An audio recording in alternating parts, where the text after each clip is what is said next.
What up, everybody? Good morning and happy Tuesday. It's an ASAP Used Auto Parts Grind My Tuesday. Appreciate you checking us out, tuning in wherever, however you're tuning in on this June 25th morning. Got the radio dials, 105.1 FM, 790 AM. Also check it out at sportstalk1051.com. Stream it up over there. Download the app, take it on the go. Got your smart devices, your smart speakers, Google and Alexa, and of course the video streams that are up and rolling right now on Facebook, YouTube, Twitter, and Instagram. Appreciate you again making us part of your starts on this morning. What do we got for a good old game plan for us? Brewers starting off their 3-game series against the Texas Rangers with a 6-3 victory last night. Rhys Hoskins, grand slam as part of that 5-run 6th inning for the Crew. Brewers picking up that win. Freddie Peralta, no decision for him, but I would say solid for the most part there. Peguero picking up the W for the Crew last night. But big thing is that W in that win column, especially since the Cardinals picked up a win last night against the Braves. Over there too. But Peralta's final line, 5 innings, 4 hits, 2 earned runs, struck out 6 in the game last night. But Hoskins with that grand slam coming at a perfect timing too, because he's been in a little bit of a rut at the plate since returning from the injured list. So good to see him get in there with the big hits. You know, with that inning with the 6, Contreras, who's been struggling a little bit, picking up a big hit. Yelich also part of that group. Adames getting on a couple times via the walk and such. Frelick collecting a couple hits. I mean, Sal Frelick right now, quietly, I think, kind of quietly having himself a nice little run here. You look at his last 30 games, he's hitting 280. And you want to break it down to his last 22 at-bats. Guy's hitting 318 right now, and he's moved up his average for this season to 263. 263. So, we've talked about Terang making that jump this year offensively. We've talked about, how obviously Contreras picking up, kind of taking another step from last year even. But Sal Frelick quietly kind of moving up there as well. Cheerio collecting another hit. Over there, Blake Perkins getting on 3 times last night. So Brewers 8 total hits, 7 walks. 7 times they got on via the walk over there. So after the was no, excuse me. But the Brewers will try again or go for another win tonight with Bryce Wilson on the mound for game 2. Try to at least secure a series win.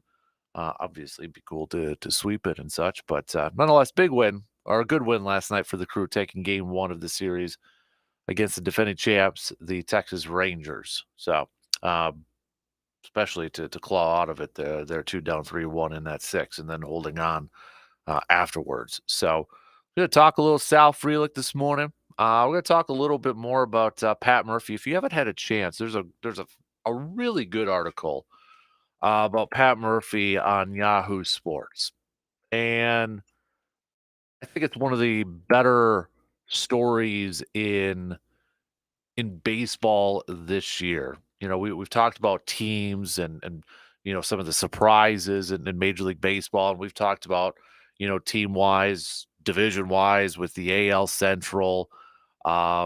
Maybe disappointments. You throw in Houston, you throw in Texas over there too, and we've talked about certain players, but you really, and obviously Stephen Vogt with his first year as a manager, what he's doing in Cleveland.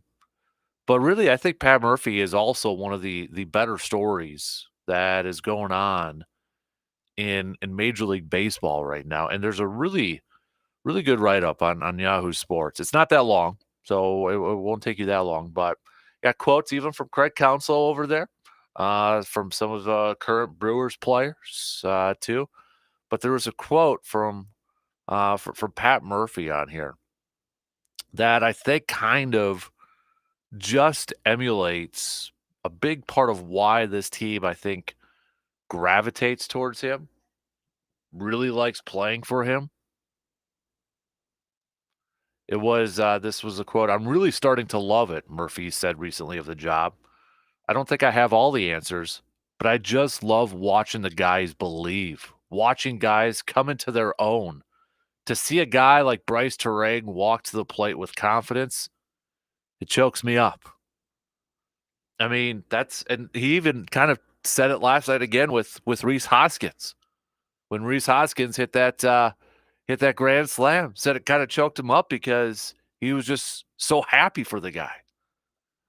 I mean, this is a guy that it is clearly evident how much he loves his players, how much he loves his team. And there was another quote he said too in this.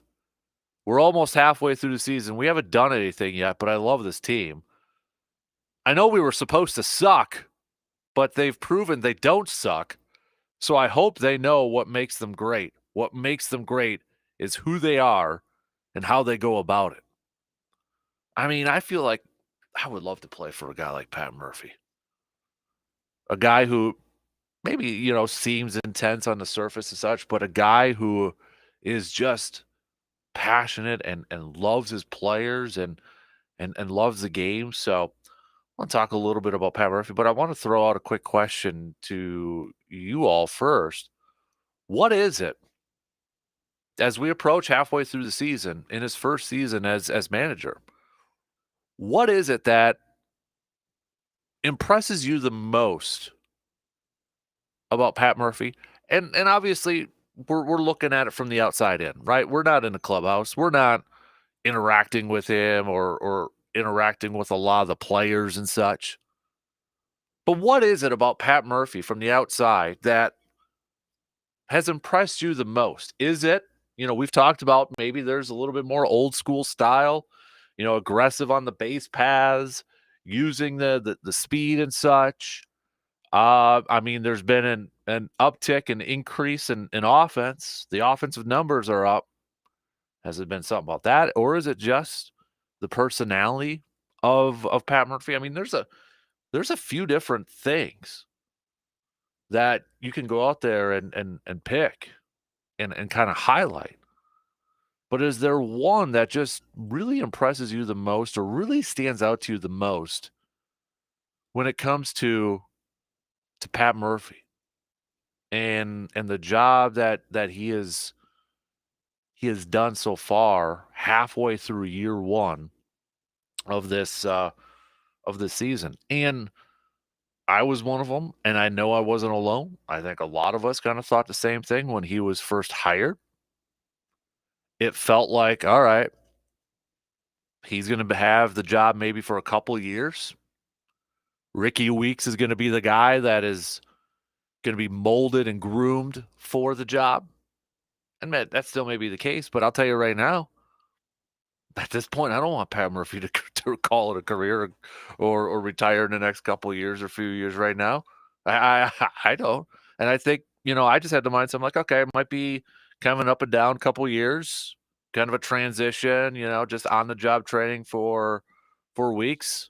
It almost kind of felt like a ceremonial title for Pat Murphy, but this guy, he has done an absolutely fantastic job, and I think he is really leaving his mark on this ball club right now.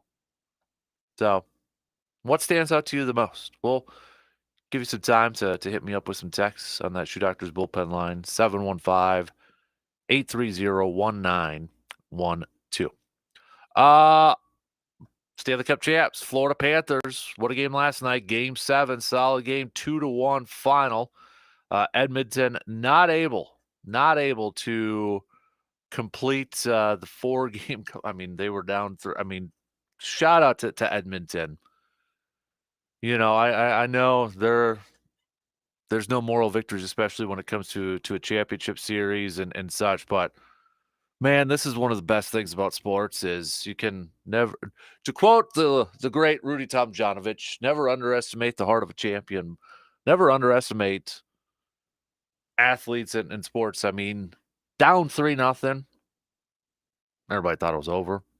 I thought it was over. You thought it was probably over. Everybody almost thought it was over. But shout out to Edmonton to say, no, it ain't over. We still got a shot. We're still living. We're still breathing. And they made it back to, I mean, they forced a game 7 to win the next 3, to put themselves in a position when they were just on the brink of elimination, when it looked like it was not going to happen. They came back to win the next 3 to force a game 7. That's one of the things I love about sports, man. That's one of the things I really love about sports, is to see that never give up mindset, attitude. Go until the whistle blows and until somebody tells you it's over with. So shout out to Edmonton. I know they're not feeling it right now this morning. They're not, they're probably a little down and such to get that close. But man, the perseverance that they showed within this series. Shout out Connor McDavid getting the playoff MVP, even though the Edmonton Oilers not securing the Lord Stanley's Cup. So we'll throw a little bit of that. We are approaching round 1 of the NBA draft coming up here too. We'll go through the latest rumors, rumblings, potentially surrounding the Milwaukee Bucks. Timberwolves signed up their coach to a 4-year extension.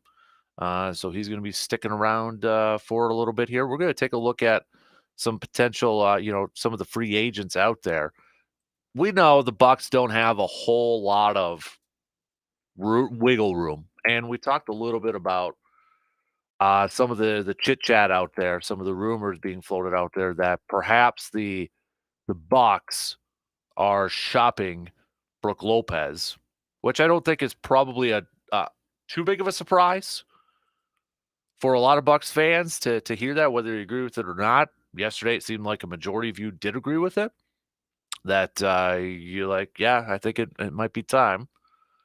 But we'll maybe kind of take a look at some of the list of like maybe some bargain players down this list here. And when it comes to the NBA, though, some of these guys down, the free agent list still might cost a pretty penny and such. But Malik Beasley, do you want Malik Beasley back next year for the Bucks? He started 77 games.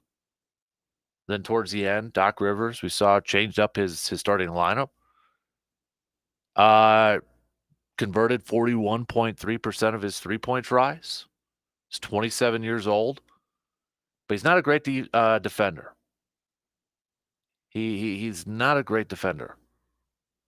So still want him back, even though it might cost, boy, I'll see in some numbers, $10, $12 million. That's why it's like some of these contracts for the NBA, it's so hard to kind of gauge what a player is going to get and what he's what the Bucks have to spend. So it might be just a little too much out there for Malik Beasley. So, but maybe we'll take a look at some of the other names, but also go through some of the latest rumors and rumblings out there surrounding the Bucks, as we are one day away from the NBA draft starting. It is an ASAP Used Auto Parts Grind My Gears Tuesday. So what is grinding your gears? Hit us up with the text. Get it off your chest there. All right. Let us know. Doesn't necessarily have to be sports related. It just has to be appropriate so I can get on the air. Or if you just need somebody to talk to and be like, don't say this on the air, we're here for you. So coming up also, we will here shortly announce a next matchup for our bracket challenge, the most underrated Wisconsin sports athletes of all time. From the 2 matchups we had yesterday, Brandon Jennings, I think it's easy to say we're going to call that. And then Amon Green is moving on as well. So Brandon Jennings and Amon Green moving on to the round of 32. We are going to have another Badger pick coming out of the Badger region this morning. And then we will have another Brewers one. We'll have another Brewers one, the 4th Brewers matchup coming up here. So we'll see how that one plays out here in just a little bit. But we'll announce the first one coming up here after the first break. So, but let's get things rolling here. Speaking of the Brewers, let's chat a little Brew Crew here this morning. Picking up a win last night, game 1 of this series against the Texas Rangers. Sal Frelick quietly having a good stretch here after struggling a little bit at the plate at the beginning of the year. He's turning in a solid season at the plate so far. And then, I mean, he just got his catch at center field for last week, robbing a home run over there. I mean, he's been making some defensive plays, especially in the last week or so. But yeah, he was. I think he was just highlighted for play of the week from last week too. So, but talk a little Sal Frelick, but also Pat Murphy. Okay, if you had to pick one thing that really kind of stands out to you the most about about Pat Murphy that has impressed you the most, what would that be? What would it be? We've thrown out a few different things, but what's impressed you the most about what Pat Murphy has done with this ball club? So, all right, we'll take a quick break here, and then we'll get things rolling along on this Tuesday morning. The leadoff coming up after these quick words.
We've got a couple more partners lined up for the 4th annual Kasper Classic. Big thanks to Shoe Doctors, and Service Master of Chippewa Valley. Shout out Kevin and Clay over there from Shoe Doctors and Service Master of Chippewa Valley, hopping on to be partners of the Kasper Classic. So big thanks for joining up, and a big thanks to all of our sponsors for the for the Kasper Classic. We've got Hy-Vee, Carpet City Flooring Center, Park Ridge Distributing, AJM Automotive Service, The Elbow Room, Muldoon's Menswear, Dudage and Edward Jones, Financial Advisor, Kelsey Nikolai, Hannah Sellner Agency, American Family Insurance, Gemco Surfaces, Residence Branding Company, and Shepke Chiropractic. And, of course, Princeton Valley Golf Course for hosting us. So we've had a few more signups yesterday.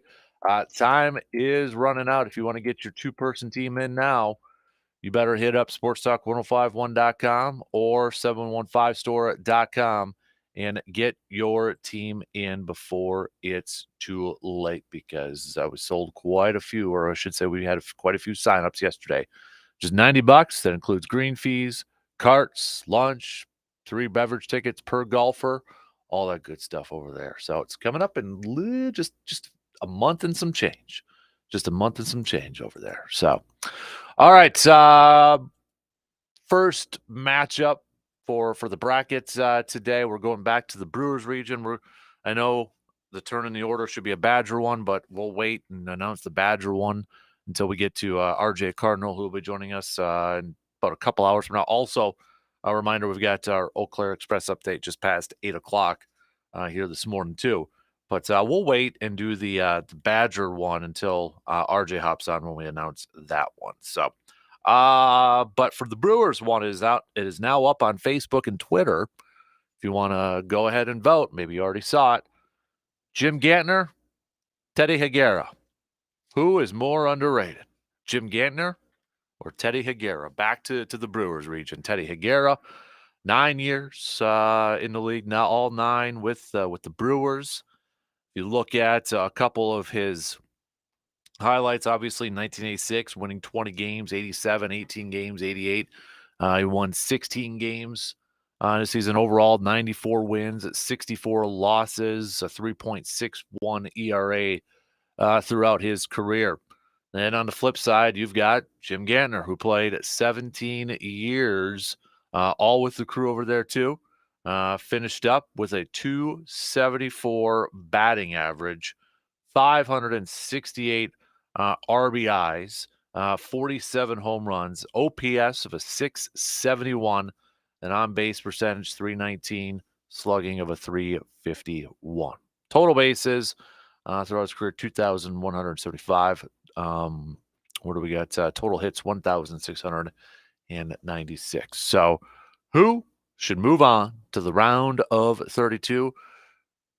Vote now on Facebook, facebook.com/Kasper Sports or Twitter/X at DANKASPER. Speaking of the Brewers, Brew Crew last night picking up a win in Game 1 of their series against the Texas Rangers, 6-3. Brewers were down 3-1 heading into the 6th. Rangers jumped out. It was scoreless all the way through 4 up until the top of the 5th when the Rangers put up 2. The Brewers got one back, but then the Rangers got it back at the top of the 6th, and then the Brewers rallied. Brewers rallied in the bottom of the 6th, putting up 5 runs to take the lead, and that was highlighted by Rhys Hoskins' grand slam last night. It was perfect timing for him, a guy who had been struggling a little bit from the plate since returning to the ball club from the injured list. So, and it was actually before the game started last night. Here's a nugget. So, Brewers, 3 or more run innings this season, by far leading the majors. So before the game last night, they had 57 innings where they had 3 or more runs in that inning. Well, they did it again last night in the bottom of the 6th when they put up 5. So We got to change that number to 58. The next closest heading into that game last night was Baltimore at 49.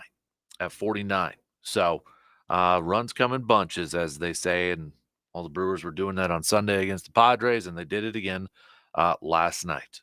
So, but what a performance, a rally in that game or in that inning. You had Contreras, who had been struggling a little bit, to play a big hit for him. Yelich, Damas and getting on base, and then Hoskins with that grand slam to take the lead for the Brewers, and the Brewers bullpen afterwards holding it down and not allowing the Rangers to get back in it. So big game one victory. Freddie Peralta, no decision for him, but he went 5 innings, giving up 4 hits, 2 earned runs, striking out 6. Peguero getting credited with the win.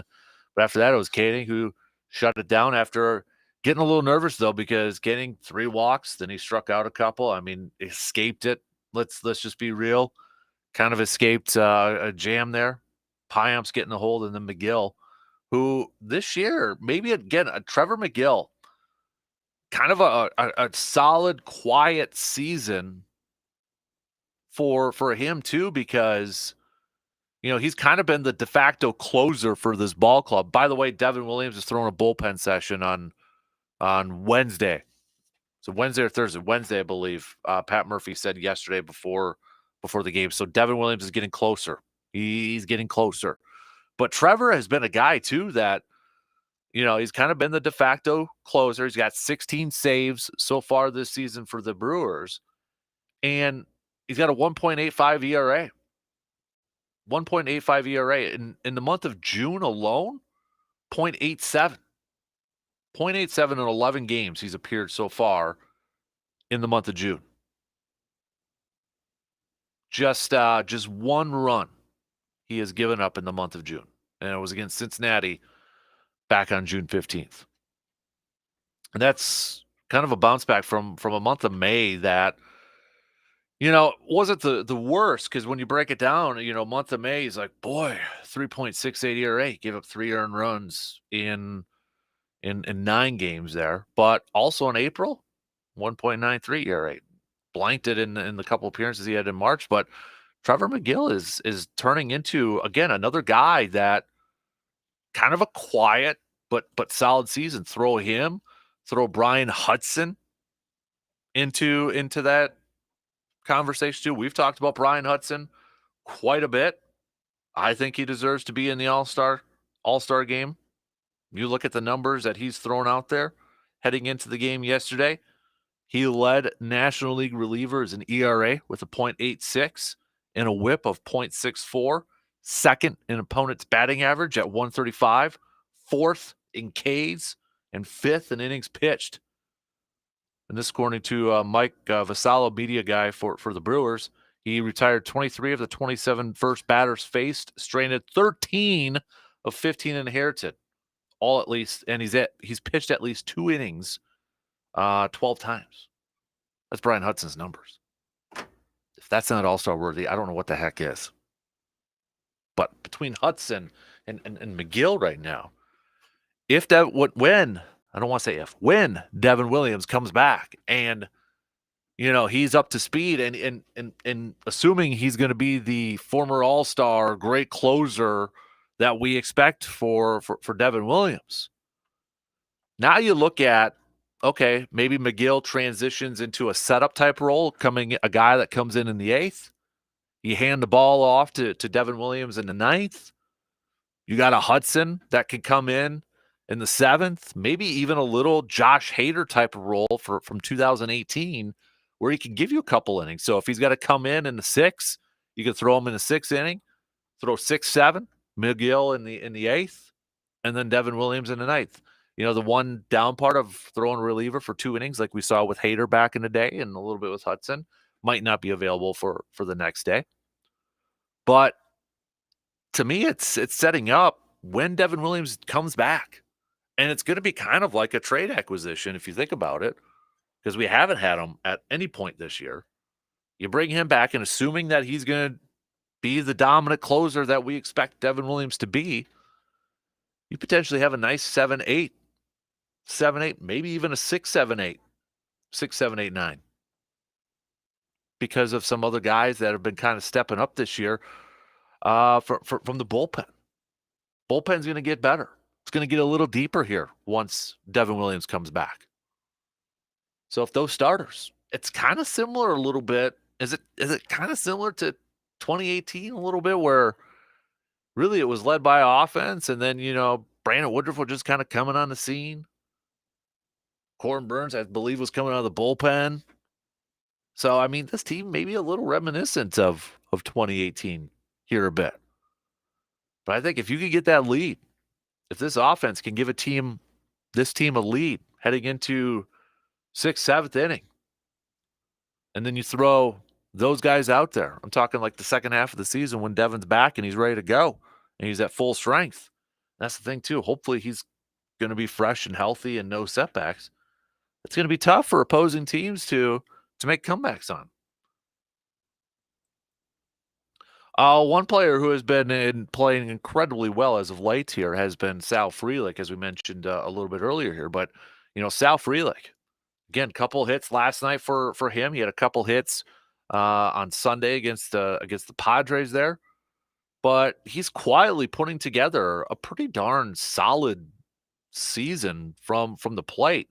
And this is from when he kind of struggled a little bit to open up the beginning parts of the season, but he bounced back really in April, and he ended up finishing the month of April with a 278 batting average. And May, he hit 269 overall. And right now, actually in June, he's hitting 254. But when you look at his last few games here, 22 at-bats, he's hitting 318. You want to expand it to the last 30 games or so? He's hitting 280. So Sal Frelick, actually, when you break it down, when you look at it from a game log, guy's actually been pretty consistent at the plate. All things considered, he's not a guy that's going to give you a lot of power. He's got a couple home runs. He's going to be a guy that you hope can hit into the gaps and utilize his speed, get around the bases, and that sort of thing. But I think, again, this is another guy, second year really, because we saw him make his debut last year, that maybe taking another step offensively, taking another step with his game offensively this year. He's not going to provide you, I don't think, with a lot of fire. I mean, last year he kind of exploded on the scene when he was first called up offensively, and then, guys hitting all over the place and such. But I think, he's that guy that you have middle of the lineup towards the bottom. Going to be a base hitter for you. Hopefully shoot it in the gaps and utilize his speed and be a threat on the base paths to steal. So give a little credit to Sal Frelick. Yesterday we threw out the question, when Garrett Mitchell is ready to come back, who's going to be that odd man out? And it seems like the majority of listeners, of voters, went out there and said, it's Garrett Mitchell right now. If you had to pick you had to pick two between Sal Frelick and Garrett Mitchell and Blake Perkins. Wide majority went with Blake Perkins and Sal Frelick. And I would agree with it. I would agree with it right now. Great article, great piece on Yahoo Sports. If you haven't had a chance, it's not a long read by any means, but about Pat Murphy. Go check it out if you. It's well worth it. Some quotes from even Craig Counsell in there. Craig Counsell, couple things that he said. I would say he changed my life without question. I've always said my mom and dad and Pat Murphy are the three biggest influences in my life. By far, like no one else comes close. That's high praise coming from, I don't care who that is. If it's Craig Counsell or somebody to say that, that's pretty high praise. Counsell also went on to say communication is something that I didn't know that I'd be good at, that I knew he was good at. He helped me with so much, but most importantly, I just think he makes players better. So you want that quality around. And, we've heard all these different things. Counsell also said he just has a unique way that he communicates with you. It's so unique. I've never met anybody that's able to communicate like him. I don't think it's just that we vibe. He does it with every player he comes in contact with, and it's a unique gift that impacts players. It's special. And we've heard of different things from Pat Murphy. I mean, we've heard different things from Pat Murphy himself. There was a couple quotes in this thing that I really, I was that really stood out to me. Where he said, "We're almost halfway through the season. We haven't done anything yet, but I love this team, and I know we were supposed to suck, but they've proven they don't suck. So I hope they know what makes them great. What makes them great is who they are and how they go about it." That's from Pat Murphy. The one that really stood out to me, though, was I'm really starting to love it when he was talking about the job. I don't think I have all the answers, but I just love watching guys believe, watching guys come into their own. To see a guy like Bryce Terang walk to the plate with confidence, it chokes me up. He mentioned it last night about Rhys Hoskins with his grand slam, seeing him hit that. He said it too. It choked him up because he was just so proud of him, so happy for Rhys Hoskins. And you hear these different players and different people talk about how much he just loves his players. And when you ask him questions about the team, when you try to give him praise, he shuts it down and gives all the credit to the players. Goes directly back to the players. I mean, we've talked about his intensity, it seems like, his old school mentality at times, his, maybe aggressive play on the base paths, how he's, just playing this team perfectly, setting everybody up in a lot of great situations. Not to say it's been perfect and 100% perfect, because nothing is, but I mean, we've been singing the praises of Corbin Burns or excuse me, of Pat Murphy all season long, and rightfully so. But if you had to narrow it down, what has been like the most impressive thing to you? What's been the most impressive thing to you about Pat Murphy and the job that he has done as we approach this halfway mark of the season? And I think for me is, yeah, we could talk about, being aggressive on the base pass, stealing, or how he's managed the pitching situation, starting pitching situation, how he's gotten Bryce Terang, to be to really take a 180 on his offensive game. We've heard how he's like really empowered his assistants and that sort of thing. But I think what really has impressed me the most about Pat Murphy is just how he's gotten this team to buy in and to believe. Because here's the thing. Off season, we I don't know what we really expected from this team.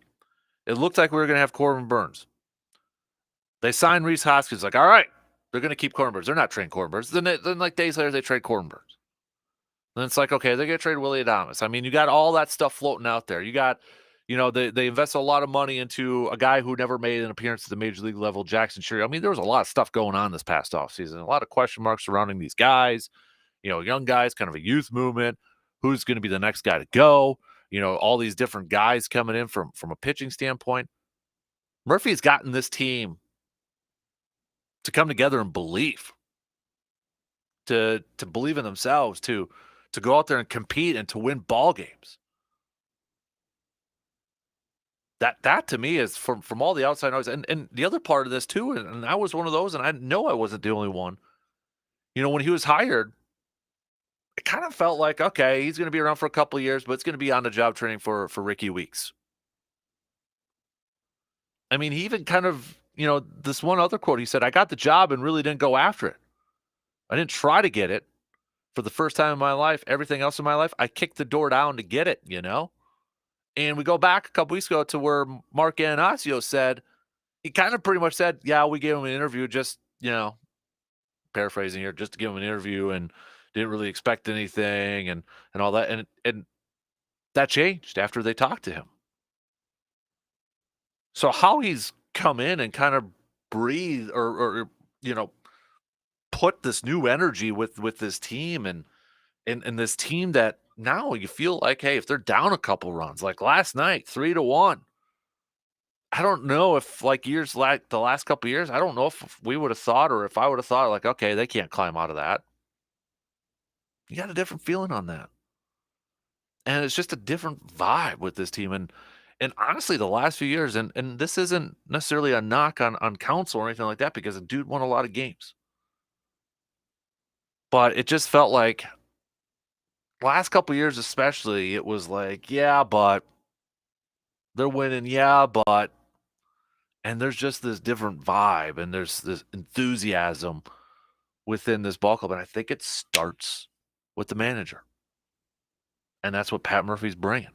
Whether it's post-game comments, pre-game comments that give everybody a little bit of a chuckle, or empowering his assistants, or, getting the clubhouse together. Guys are having fun. Players are having fun. I mean, the way he's going about this, I just think he's done a masterful job. And right now, to me, National League Manager of the Year.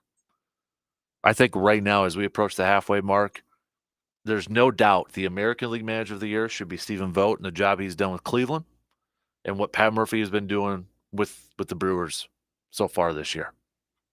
Just my opinion.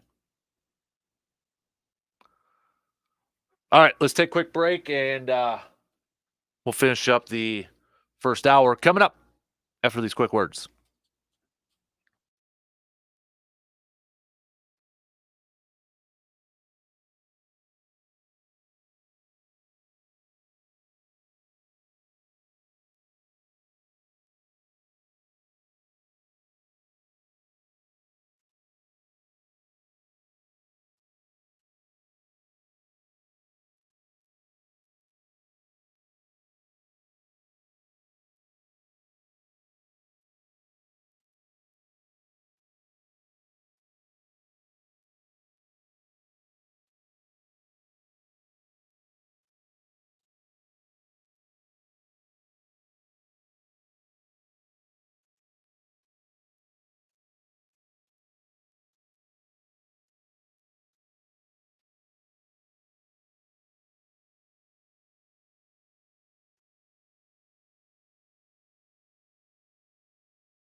Get ready for your 4th of July backyard barbecues and tailgates by heading over to our good friends at Mike's Star Market. Whether it's brats that you want to put on the grills, some burgers, some steaks, some chicken, or you want to get the smokers going and put some ribs out there or something, Mike's Star Market, it's got the best quality in the Chippewa Valley. May I suggest, though, the Bloody Mary brats? Fantastic. My favorite thing over there. I like anything that's Bloody Mary flavored. But Mike Star Market hit it out of the park with their Bloody Mary brats over there. So a bunch of different flavors and selections of brats to check out over at Mike Star Market. So go ahead and load up for your 4th of July parties. Also, you might want to you should go stop by our good friends at Hy-Vee as well. Maybe grab some Dan Good burgers from the meat department over at Hy-Vee. Grab some Man Cave Lights, some 4-packs of Man Cave Lights over at the wine and spirits department. And you're going to need some other stuff for the meats on the grill, right? Some side dishes, some side salads like pasta salads and all that good stuff over there. So hit it up. All right, our good friends at Hy-Vee, especially with summer out now too. You might have to load up on the food pantries and the snacks and some meals for the kiddos who are spending some extra time at home, especially during lunch and that over there too. So Hy-Vee right here in Eau Claire. Taking a look, taking a quick peek at how the poll is going right now in our latest matchup for who's the most underrated Wisconsin sports athlete of all time. And Facebook, this again, I'm always interested to see the breakdown between Facebook and Twitter. So we just got another vote there on Facebook, but Jim Gantner has a slight lead over Teddy Higuera on the Facebook poll, but on Twitter/X, Jim Gantner is off to a comfortable lead.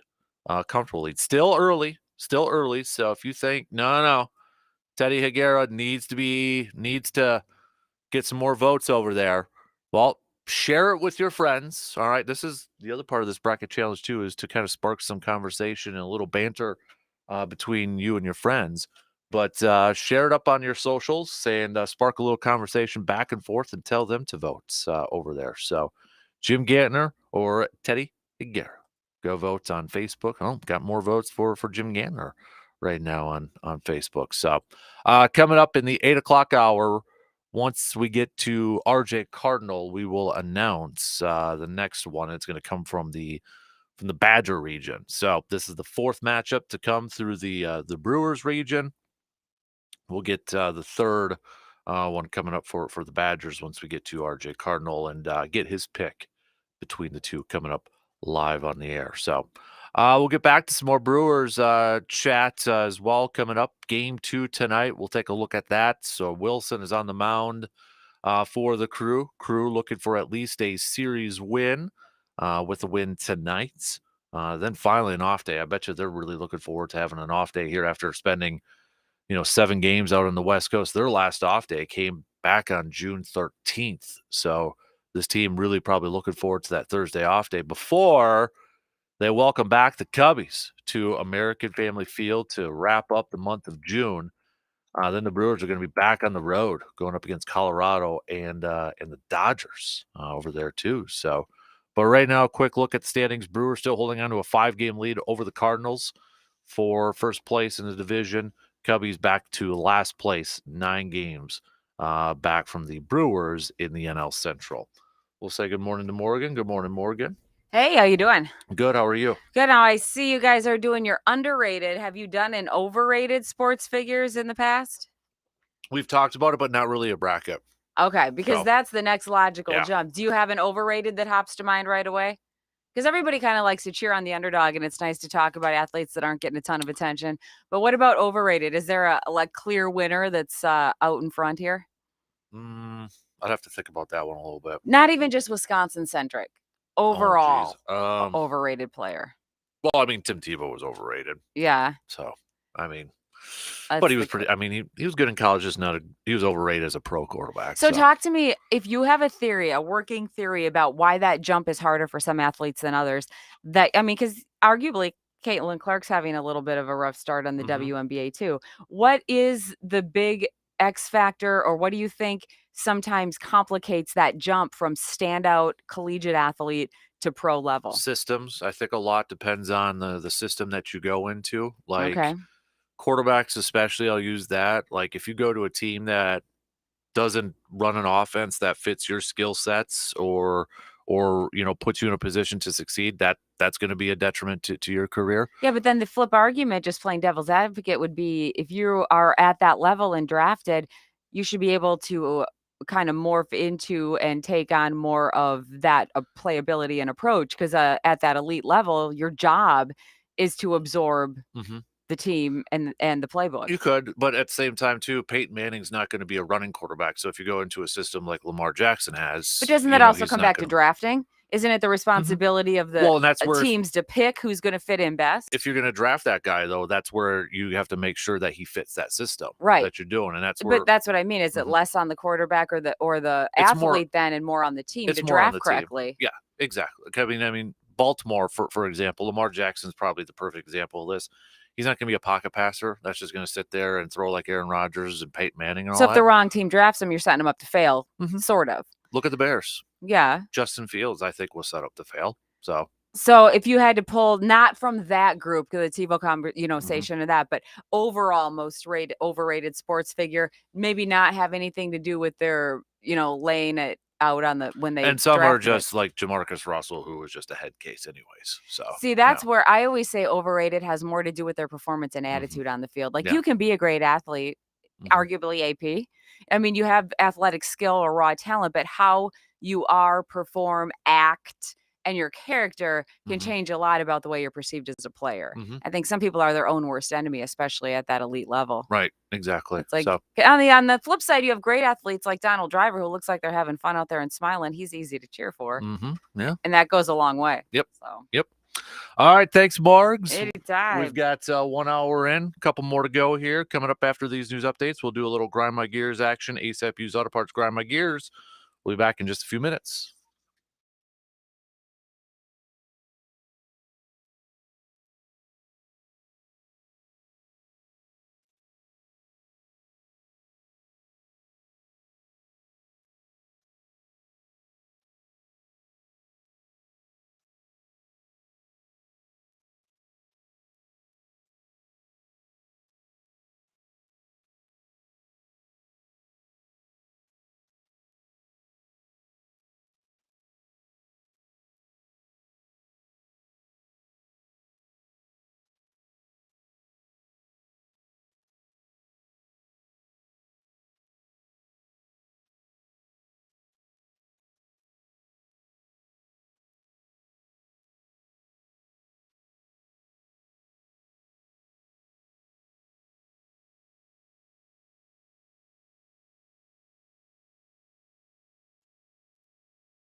Second hour kicking off on this Tuesday morning.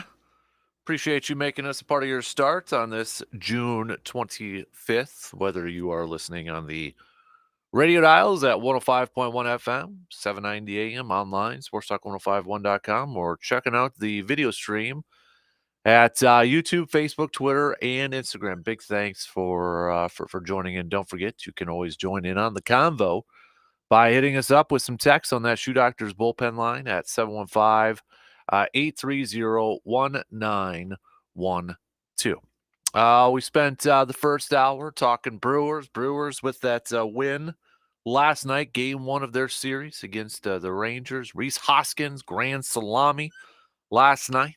We spent some time talking about Pat Murphy. If you haven't read that article, I posted it up on the Sports Talk Facebook page and Twitter page from Yahoo Sports there. Worth your time. It's not that long of a read by any means, but just another interesting piece. Get to know Pat Murphy a little bit more too. We've got that latest matchup in for our most underrated Wisconsin sports athlete of all time. The voting is going on right now on Facebook, YouTube, and Twitter. Jim Gantner out to a slight lead, both on Facebook and Twitter, but still very early in the voting process. Could swing either way. Jim Gantner over Teddy Higuera right now. So you can go to my Facebook page or my Twitter page and go ahead and vote over there.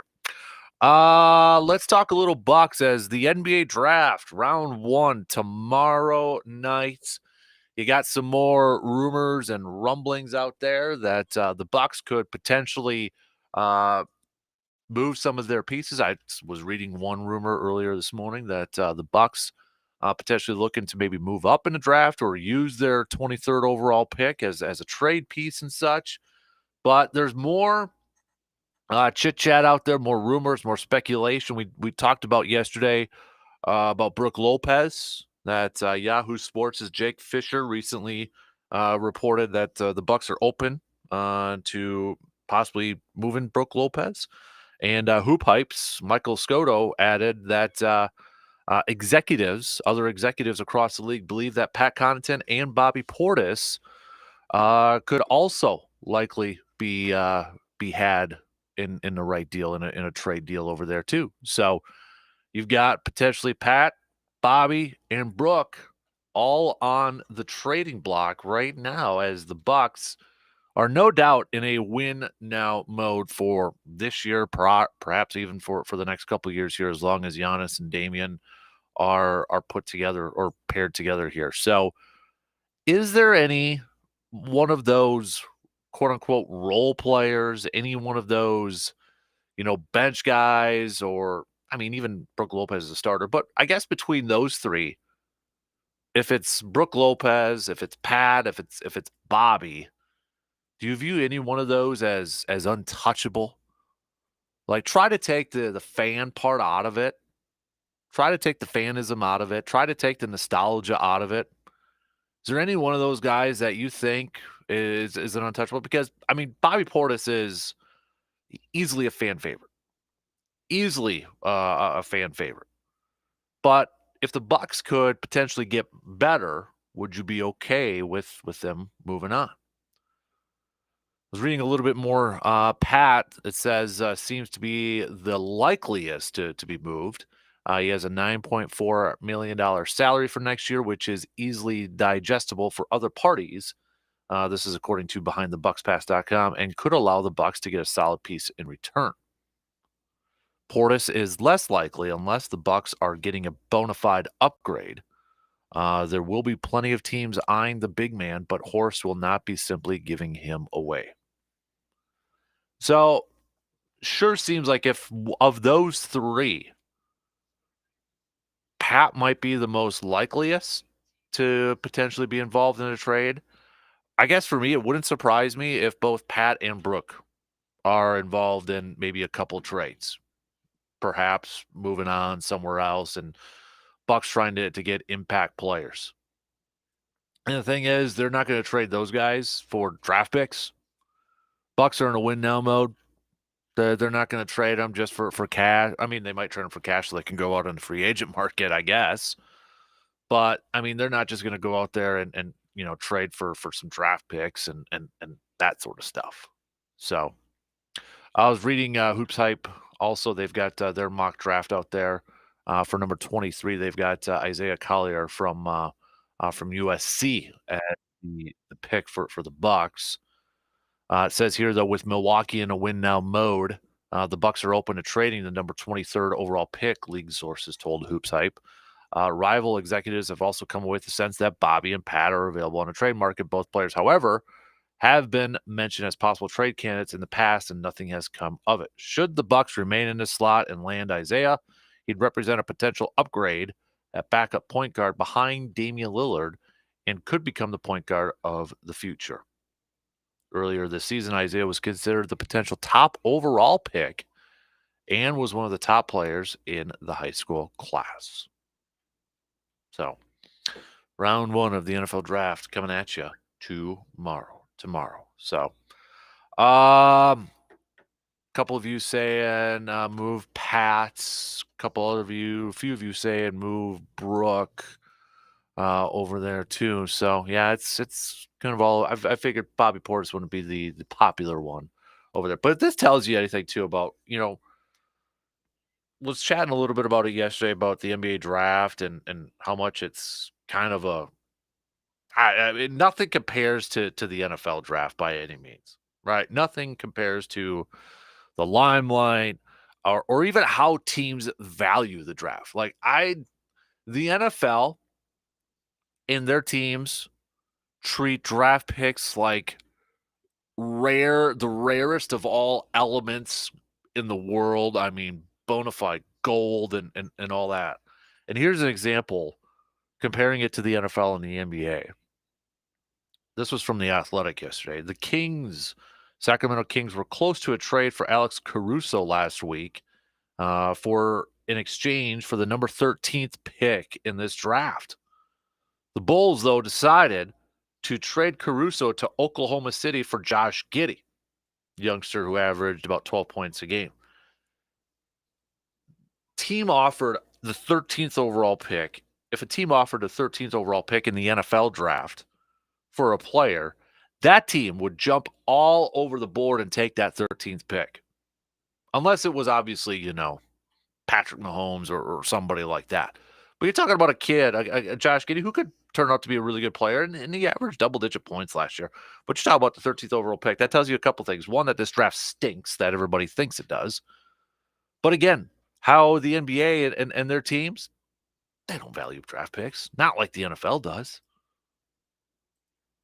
I think maybe hockey might be the second closest. I'd put baseball in there, Major League Baseball. And the only reason I put Major League Baseball at third is because, we don't know how those players are going to turn out. Once in a while, you have a guy that can, make his debut that year or maybe a year later, a youngster that comes in right away. NBA, I mean, if you don't have like the top pick or heck, even some of those number one picks have been awful, bad, not good. NBA teams don't value. I mean, Bucks right now, do you think they care about the first overall pick? No, if they want a guy that's going to contribute right away. There's no LeBron James in this draft or anything like that, but just another example. I mean, imagine, I'm trying to think, like, say the Packers. Say the Packers had like the 13th overall pick in a draft and somebody offered them, trying to think of a comp for an Alex Caruso type player. Boy, maybe an Eric Stokes, maybe Preston Smith. Okay, some team offered the Packers the 13th overall pick for Preston Smith, player like that, they'd jump over that. I know it's not the greatest comp, but I'm trying to think of like, not a superstar player, but yeah, they'd be like, let's get this faxed over to the NFL offices right away and make sure that we're taking advantage of this crazy general manager right now. So, also last night, Stanley Cup, we've got a champion, first time in their franchise history, the Florida Panthers, getting a 2-1 victory over the Edmonton Oilers. Florida jumped out to a 1-0, or excuse me, it was tied through one at one apiece. Then Florida taking the lead in the second and then holding on to that 2-1 lead. I mean, I got to imagine that third period for both those teams. Edmonton kind of scrambling to try to tie it up. Florida trying to hold on to victory in the final period in front of their home crowd on their home ice and that. So shout out to Florida for getting their first Stanley Cup championship in history. But Edmonton's not feeling it right now. But shout out to Edmonton being down 3-0. A lot of other teams probably would have had it in their mindset. It's done. Fan bases have it in their mindset. It's done. It's over with. We all thought it was over with. Edmonton crawled back and made this thing a series. They crawled back down 3-0, 1 game away from getting their butts sent back home. They win their next 3 to force a do or die Game 7. They ain't feeling it right now, but that was a heck of a fight back from Edmonton and almost pulling off a historic comeback. Also, the Tennessee Volunteers in the College World Series Finals. Tennessee picking up the win 6-5 against the Texas A&M Aggies. So the number 1 Tennessee Volunteers picking up a win over number 3 Texas. Tennessee holding on too because Texas put up 2 runs in the top of the ninth there. Both ball clubs, though, 13 hits apiece. 13 hits apiece. So got a couple championships from yesterday. All right, let's catch up on a couple of texts here. Jim is saying what impresses him the most about Pat Murphy is his willing to adapt to the players that he has on his roster. I feel like that has been a big reason why the Brewers' offense has been as successful as they have been so far this year, is that he is just putting the right players in a position to succeed. Seth with a text on that Shoe Doctor's bullpen line saying he just loves the energy and enthusiasm that Pat Murphy brings to this team, and he thinks it's a trickle down to the rest of the players within that clubhouse. David saying what really stands out to him about Pat Murphy is his openness and versatility to win in multiple ways. Okay. And then we got another texter, no name. Can't give you any credit over there. But texter saying what stands out to him the most about Pat Murphy is his ability to manage his pitching staff and not get caught up in the moment or panic when they've had a lot of injuries and they still stay focused. That's a good one there too. With all the injuries that they've had to their starting pitching staff, to their whole pitching unit over there. That's a group that has battled. They've had to throw in different situations. I mean, Pat Murphy's had to get creative, throwing Koenig out there as an opener, to throw an inning or two, and then brings in a normal starter, whether it's like a Colin Ray or somebody after him. I mean, kind of some versatility, some creativeness from Pat Murphy over there too. So keep those coming. All right. Keep those thoughts coming. The question is, if you had to pick one thing, what's really stood out to you the most or has impressed you the most about Pat Murphy and the job that he has done for this Brewers team as we approach the halfway mark, of this season for the Brewers? What has really kind of stood out to you, or what has impressed you the most about Pat Murphy so far? Think about it a little bit.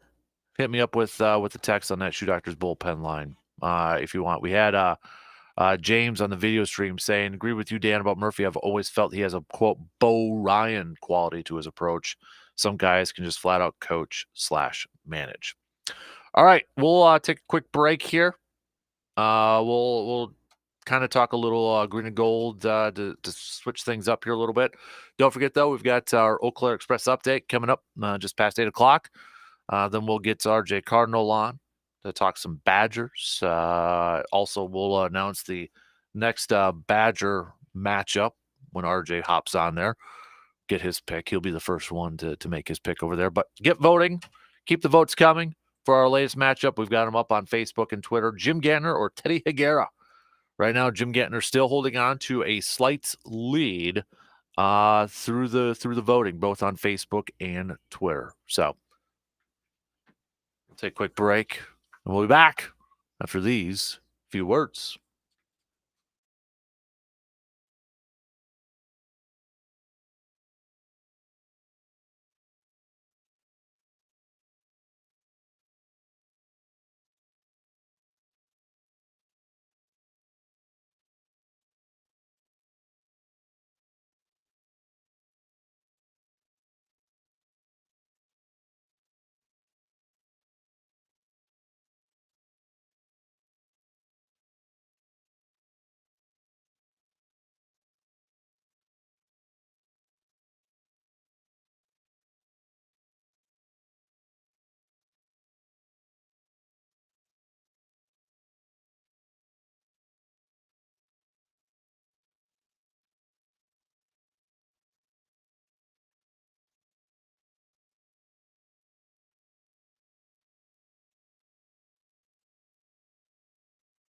Training and part-time service. Find out how you too can learn a trade profession by visiting NationalGuard.com.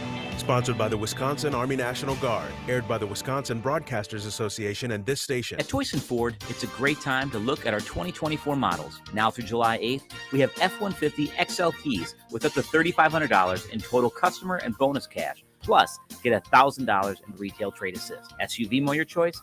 We have the Explorer at 3.9% for 66 months, plus $2,250 in Flex Buy bonus cash. And as always, Toyson Ford has a great selection of pre-owned vehicles that fit your needs and fit your wallet. Stop in and see why we're the Valley's best choice in Toyson. If Culligan isn't treating your home's water, you likely have water problems all around you, like hard-to-clean chalky residue on your shower, faucets, and bath, stains around your sink drains, spots on your dishes and glassware, plus dull, dried-out hair and skin, and problems you don't see, like scaly buildup in the water heater and pipes. But have no fear, you're in the clear with Culligan Products and Service. For all your residential and commercial water filtration needs, visit CulliganH2O.com for your local Culligan water dealer.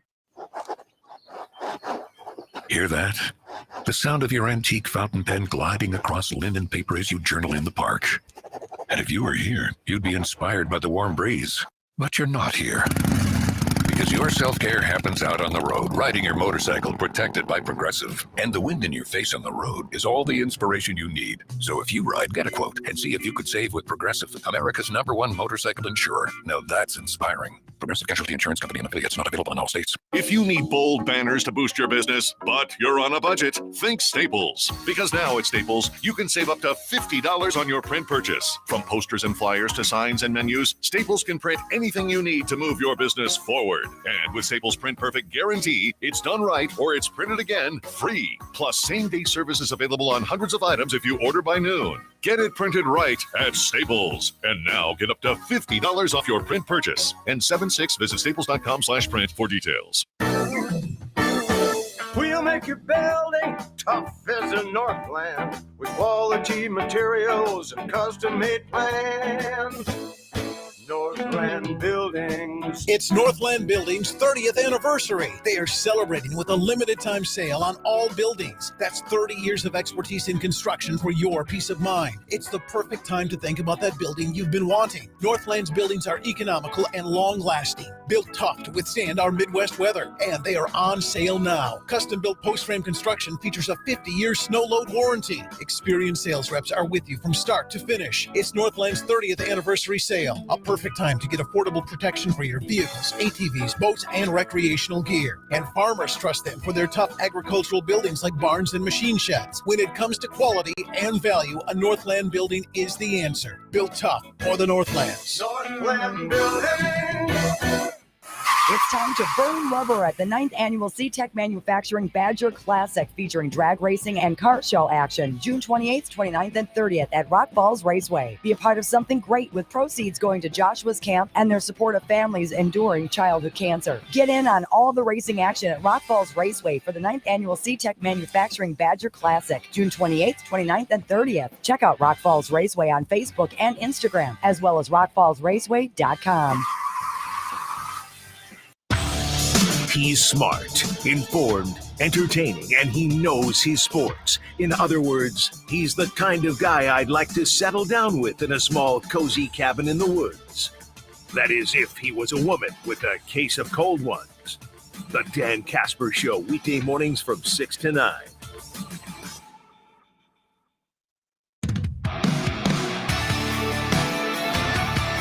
It is an ASAP Used Auto Parts Grind My Gears Tuesday, but also, you don't have to grind your gears when it comes to the care of your vehicle. With this Wisconsin summer, you can probably feel it with the temperatures today and yesterday. It gets a little warm when we get to a Wisconsin summer here. So make sure you're taking care of that vehicle. Get an oil change at our good friends at ASAP Used Auto Parts, or maybe you need some new tires over there. ASAP Used Auto Parts can help you out there too. Maybe one of your summer projects is working on a vehicle, or maybe you just want to save some money with some high-quality used auto parts. ASAP Used Auto Parts can help you out with that as well. Just check out their location just off of Claremont, right across the street from the Dodge at 1330 Menominee Street in Eau Claire. It's ASAP Used Auto Parts.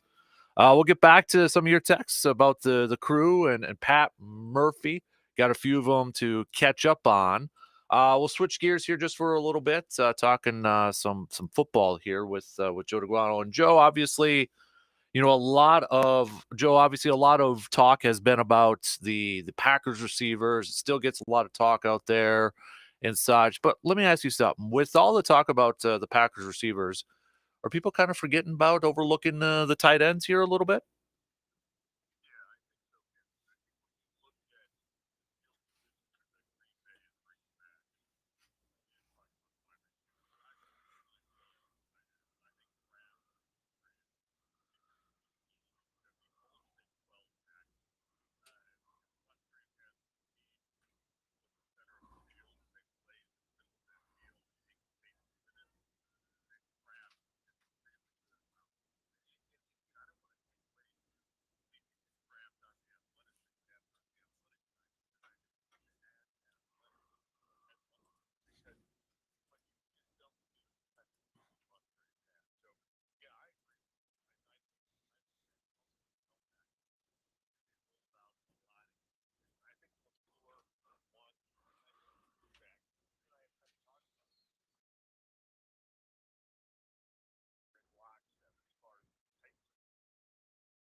Yeah, we were talking a little bit about it yesterday, and I know we were talking about a little bit about what Greg Cosell had to say about Dontavian Wicks and Jaden Reed, and it just kind of seems to be a topic of conversation. Obviously, should there be a number one wide receiver, and this, that, and the other thing, but it's like they still got a couple of good tight ends over there too, and if everybody else wants to overlook them, I'm okay with that, because I think Green Bay would be okay with that too, because I think they can make that year two jump that we've seen some tight ends make after their rookie year.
Obviously, the bigger news was yesterday, and maybe not a big surprise. I mean, I thought Ed Policy was going to be the favorite, and a lot of people thought Ed Policy was going to be the favorite. But bigger news nonetheless, because it is a change in essentially ownership. I mean, he's the president CEO, but acting as the pseudo owner.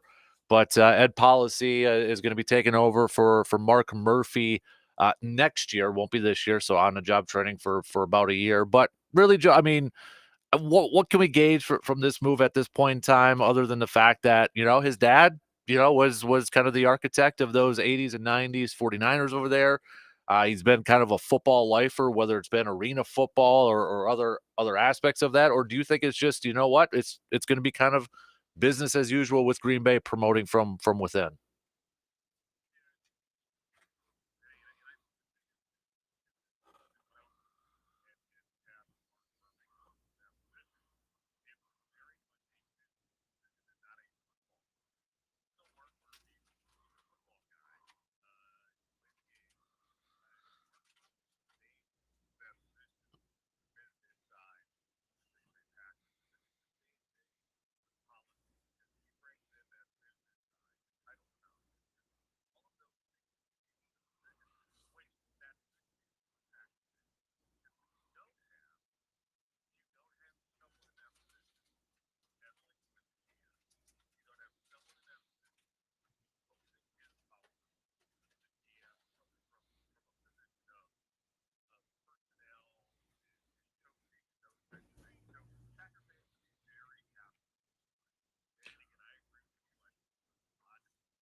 What would you say to some of the fans? Because there's been some fans out there the last couple of years that have maybe been a little upset that the Packers have gotten a little too business oriented and maybe not that small town, that old, however you want to describe it, nostalgia feeling to that. So, you talk about he's, the business guy, but what would you say to those fans that maybe think that Green Bay's gotten a little too business centric at this point?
I again tell Packer fans, don't sweat it.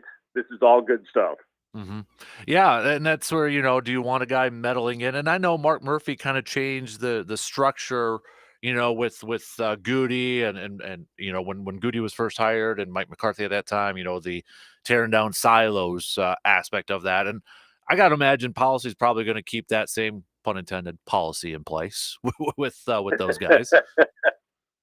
Yeah, I think we all on the outside looking in at 1265, we're looking at that structure with question marks. When he said, he's going to have the coach report to him, the general manager report to him, Russ Ball report to him. I think we all scratched our head and we all wondered what was going on. We thought maybe Mark Murphy's on a little bit of a power trip, and there was speculation that LaFleur was really a Mark Murphy guy more so than a Gutekunst guy. And I think there were a lot of question marks back then, but I think time has proven that structure is correct. And I think anyone who was following the Green Bay Packers back towards the end of the Ted Thompson, Mike McCarthy era realized there was a big divide. There was a huge divide between Thompson and McCarthy, and which created a chasm then between McCarthy and the players. And so I think it needed to be changed. I think hindsight being 2020 proved that this was probably the right way to go. And again, going back to my original point, I think status quo is a good thing when it comes to the Green Bay Packers.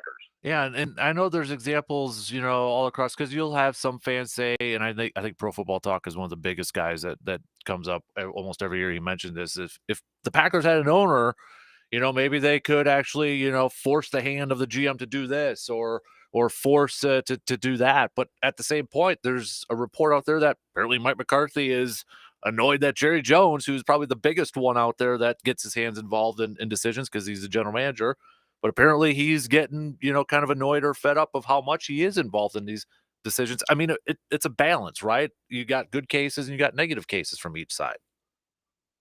No question. No question. I saw that report too about McCarthy and Jerry Jones. And you and I have talked over the years, Captain. Does the ownership structure of the Green Bay Packers help or hurt them? And I think you could probably peel back the onion on this and make a case for both sides. And so, look, I think the only thing, and I'm going to talk Brian Gutekunst specifically, the only thing that stops Brian Gutekunst from making any moves is the salary cap. Mm-hmm. Brian Gutekunst proved early on in his tenure that he was willing to spend money. He went out and got Billy Turner. He went out and got the Smith brothers. He went out and got Adrian Amos. And then, of course, the Packers were in a situation where not only were they trying to keep this run together with Aaron Rodgers, but COVID hit. The finances were down and the salary cap actually went backwards. And so you had the perfect storm happening at that time. And this offseason, now that the salary cap is right again for Green Bay, you saw Brian Gutekunst be aggressive. So the only thing holding back Brian Gutekunst from making moves is the salary cap and the rules of the NFL. The ownership structure has not hindered Brian Gutekunst at all in a position of I'm going to go out and get players or I'm going to retain my current players. It's all been cap based. It's not ownership based. Mm-hmm. Yeah. And, I know there's a lot being made that his dad, being part of the 49ers back in the day and such, could he, maybe I saw some people talking about this. Could he maybe want to be involved in football decisions or anything like that? But I mean, I go back to Bob Harlan's quote when he first hired Ron Wolf. He's the guy in charge of all the football operations and that sort of stuff. And it's not like policy is coming in from an outside organization. The guy's been there for 12 years, right? So, I mean, I guess I'm not concerned about that. I saw some people talking about that on social media. Yeah, you know what? And you mentioned Bob Harlan. And if you ever wanted to do a current day Mount Rushmore of the Green Bay Packers, Bob Harlan needs to be up there because he realized structure was broken, and he realized that when you had Tom Bratz and Lindy Infante and the names go on and on as far as the front office people, it was dysfunctional. And it was interesting, Captain, because last week I had a chance to sit down with Paul Kaufman, former Packer tight end. And he talked about the fact that back in the day, the 70s and 80s, the Packers had some prolific offensive years and some prolific offenses with Lofton and Kaufman and JJ and Eddie Lee Ivory and Gary Ellis. And he said, front office, though, made a lot of decisions that hindered Green Bay's future. And again, I think there were too many cooks in the kitchen. And Bob Harlan came in and said, no, Ron Wolf, you are the CEO. Run this team as you see fit. I will not meddle. I will keep the board off your back. You can do your thing and look at the success it produced. The Ron Wolf Packer way continues. Brian Gutekunst today. Mm-hmm.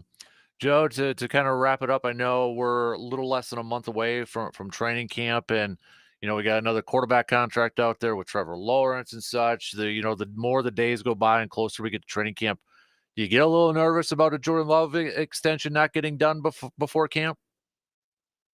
Not at all. 0% concerned about Green Bay re-signing Jordan Love and getting that extension. And I will tell you this. I think the structure of this extension, I think Green Bay isn't going to get the 10 years that Mahomes got, but I don't see it being the 5 years that some of these other quarterbacks. I think Green Bay is going to push for 6 or 7 years. And I think they're going to try to lock it down because the cap is going to go up significantly for the next few years. And you always look at the quarterback contract and you say, percentage of the total cap hit. And what does this allow you to do in other positions? And with this cap going up significantly, if Green Bay can get a deal done in that 6 or 7 year range, within 3 years, any deal that Jordan Love signs is going to be a bargain. And I will say this, I think he's going to fall in line right around where Trevor Lawrence signed for. But I think for me, it's those extra years. Mm-hmm. If you can get him committed for 6 or 7 years, I think you're going to be in a really strong position to be able to build around him for the future. So, yeah, I have zero concern that it's going to get done for camp. And I think Green Bay is pushing for a longer deal. Not as long as Mahomes, that'd be nice. Yeah. I think it's going to be longer than the 5 year extensions that some of these other QBs have gotten. Yeah, I think if they get a 6 or 7 year deal, that's a win for Green Bay. And for anybody who doesn't know why that would be a win for Green Bay, it's because, like you mentioned, salary cap's going to go up, and at some point that number is going to be almost a bargain if they got Jordan Love, under contract for that long.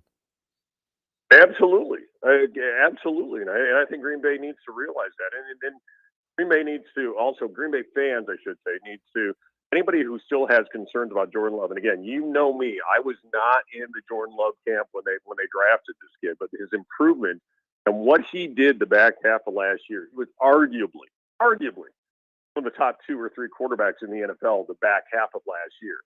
And you saw enough to say, yeah, he's the guy. Mm-hmm. And so I think if Green Bay can get that long-term deal done, and they will, they're going to get it done before camp, whether or not it's 5 years or 7 years or even the Mahomes 10, they're going to get it done. And Green Bay once again pulled off the hat trick, going from Favre to Rodgers, now to Love. Yeah, no kidding, man. All right, Joe, appreciate the time as always. Thanks for joining us. You have a good rest of your week, man. And hey, we'll catch up again soon, okay, buddy? All right, Captain, take care. And one of these days, we got to get out for the Bloody Mary. We got to have a beer. We got to do something, man. We got to get together because you know what? The season's upon us. I am here in Minnesota, Duluth right now for football camp for Eau Claire Memorial. I'm geared up, man. It's football season. It's ready to go. So you and I need to get together soon, and we need to talk some football one-on-one with some bar stools involved. All right, I'm game, man. You just let me know, okay, bud? All right, brother. Take care, man. You got it. There you go. There's Joe DeGuano joining us here this morning. Let's take a quick break as we start to wrap up the second hour. All right, let's get some ASAP used auto parts. Grind my gears Tuesday. Texan. All right, what's grinding your gears? Let us know. 715-830-1912 with a quick text. We'll take our final break for this second hour, and we'll be back in just a few short minutes.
In the market for a new vehicle this summer? Look no further than our good friends over at Toyson Ford. Toyson Ford.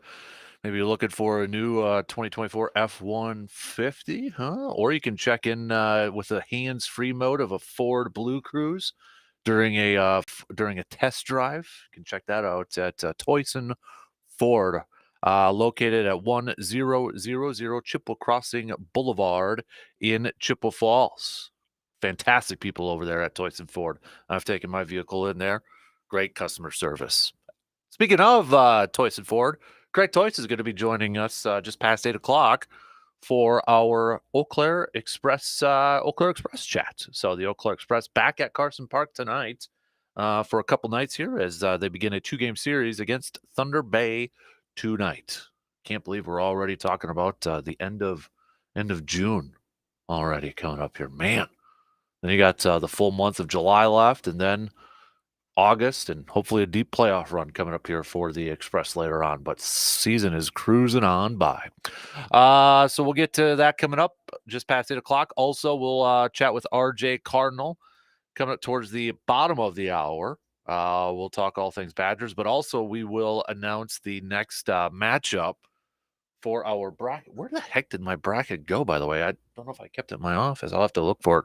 But we'll announce the next matchup for our bracket challenge for the most underrated Wisconsin sports athlete of all time. And right now, in the first hour, we announced another Brewers matchup coming from the Brewers region. Jim Gantner is leading Teddy Higuera right now, both on the Facebook and Twitter polls. So share it on your social pages. If you feel like Teddy needs more votes, well, get it out there. Share it out there. If you think Jim needs to dominate this one, share it.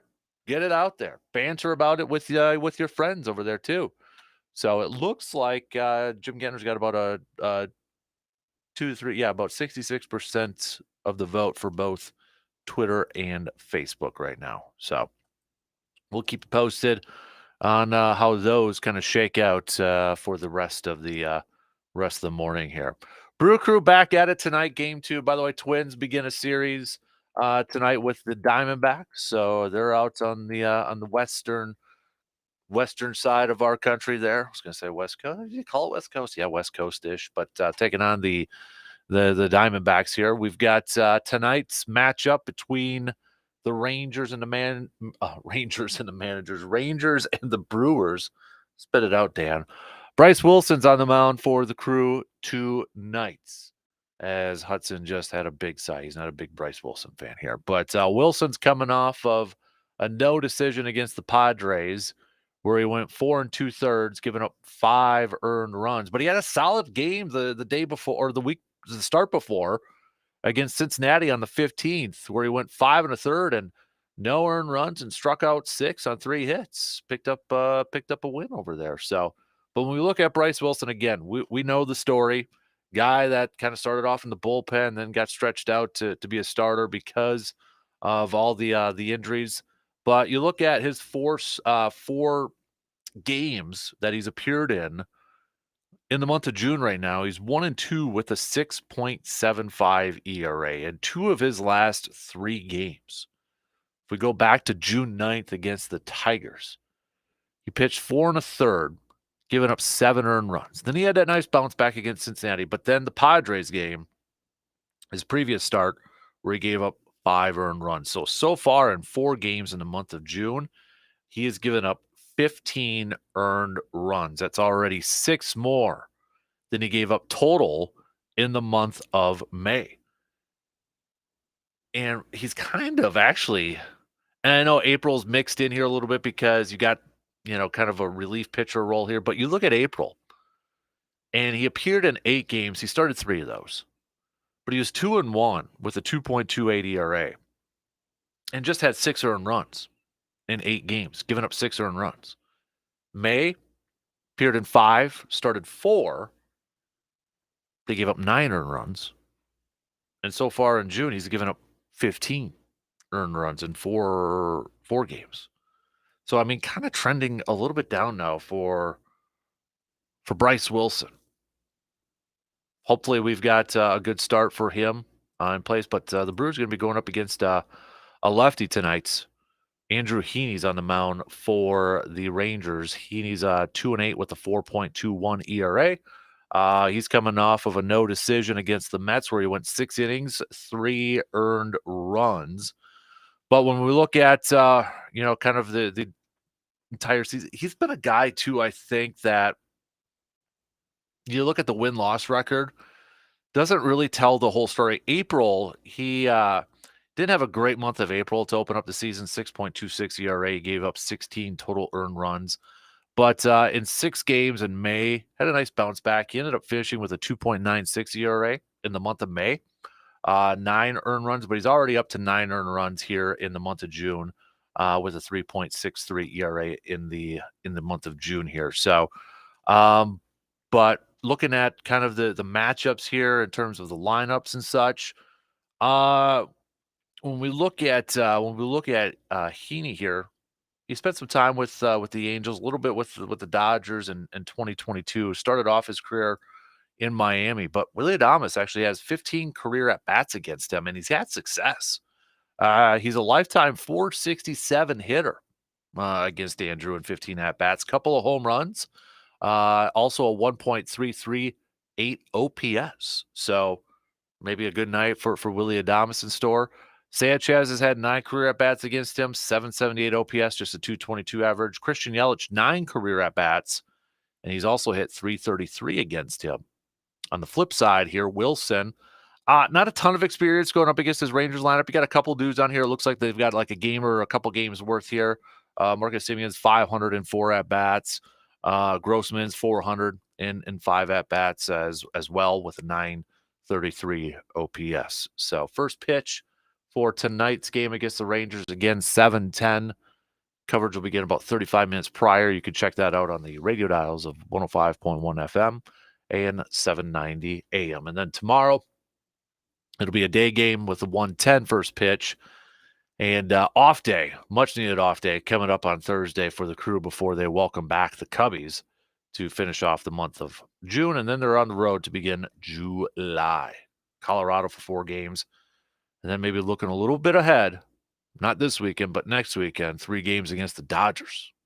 3 games against the Dodgers over there. So Brewers currently still in first place in their division, 5 games up on the Cardinals, who picked up a nice win last night against the Braves. 5-4 victory for the Cardinals. Cardinals playing some really good baseball right now and making things maybe a little bit more interesting in this division race. Cubs, though, back in last place.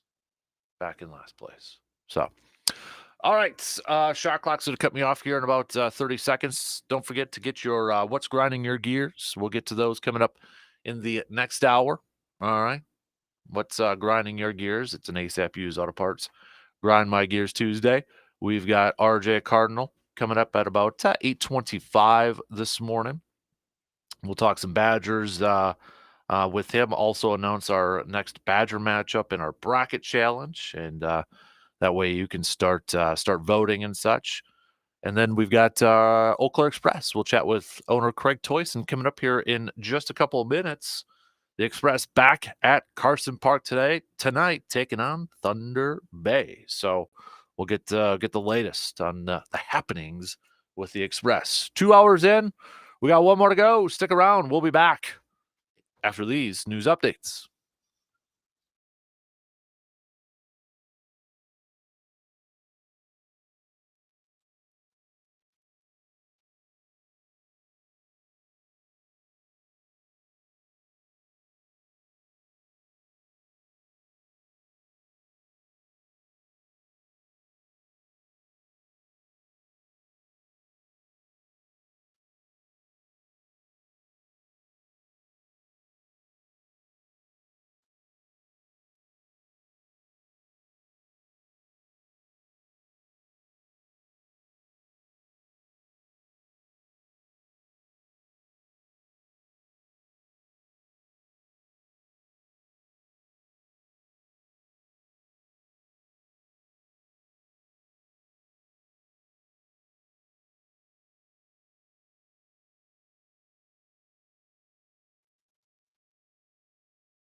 Final hour on this, rather muggy start to your Tuesday morning, the final Tuesday of the month of June, believe it or not, coming up here as well. Appreciate you tuning in, however, wherever you may be tuning in from. Coming up at towards the bottom of the hour, we'll catch up with RJ Cardinal from the Zone in Madison. We'll get to some Badger chat with him. Obviously, a lot of talk has been about the 2025 recruiting class for Badger football, so we'll hit that up and a couple other things with RJ. Also, taking your votes as our bracket challenge continues. We've got a couple of Brewers up there, Jim Gantner and Teddy Higuera for our bracket. Most underrated Wisconsin sports athlete of all time. Jim Gantner leading right now with about 66% of the vote. So keep those votes coming on Facebook and Twitter. Speaking of, it's time to catch up with our good friends, the Eau Claire Express owner Craig Toyson joining us in studio this morning. Good morning.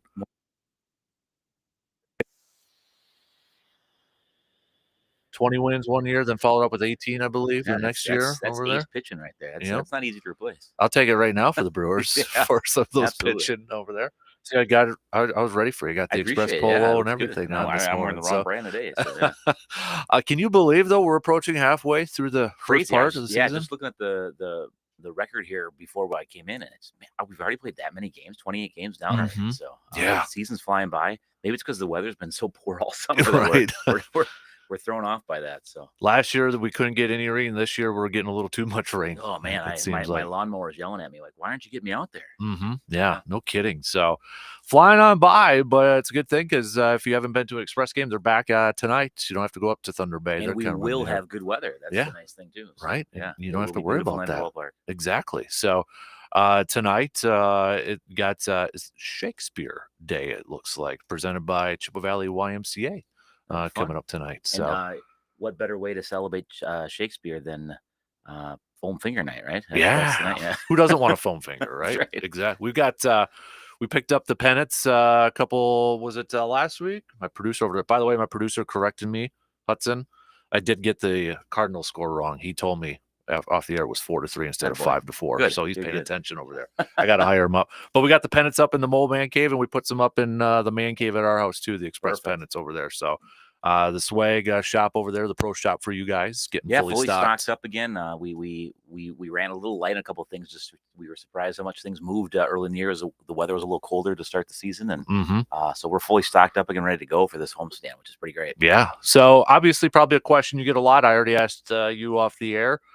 Full squad here. I know you got some moving parts with injuries and such, and second half moving parts. contracts. Unfortunately, lost a couple guys to injury. Bronson Rivera, who was one of our just favorite kids, just an unbelievably nice kid from Hawaii, swung a bat and just a weird freak thing broke his hand. So he is gone for the rest of the season. He's got to have surgery on that. So it's really a bummer. I'm going to miss him. And lost a couple other players due to injury. Just by the time they got back, it wouldn't be worth them making the trip back just because it's, you know, spending to go home and get stuff done and come back. And so you'll see a couple guys fill in and come in. And nice thing is there'll be some D1 guys coming in to take those spots. But it's relatively who the roster is. We're going to get some second half pitching, which I think will help because that's been a little bit of a challenge. Just kind of like a virus going through the bullpen right now. Just got to work its way out. Just got to get a couple good outings, and that'll rebuild the confidence because they're all guys who can pitch. So it's just it takes a couple of breaks going our way, and things turn in a hurry. So, Right. Yeah, because College World Series officially over with now with Tennessee winning. Great game last night. So it was a great series. Yeah. Texas putting up 2 in the ninth there, making it close. A little nerve-wracking there Great tight game for Tennessee. Yeah, but my son was fortunate enough. He's playing Legion ball and Chippewa this year, and they were down at the College World Series in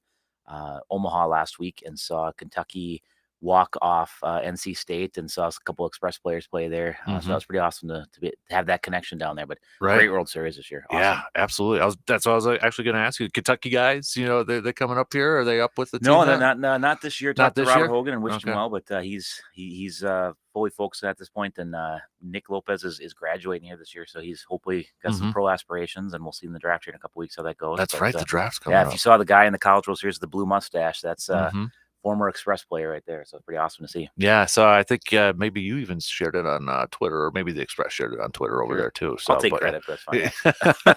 the social media guy doing a over great here, job this year. over there. But you're right. The interns, I mean, they're doing getting creative with some of the posts over there and Yeah, having some fun with it. they're doing a right? great job with the graphics, and I always make sure I do a mid-season kind of sit down with them, like, how's it going? Are we fulfilling our obligations to you? Was the job description accurate? All that kind of stuff. And uh, I didn't really get anything negative for feedback, which is a rarity in this day and age. So I appreciate how hard they're working, the chemistry, the collaboration. Great group of kids at the ballpark. A lot of fun to work with them on a nightly basis. We're real proud of the work they've done.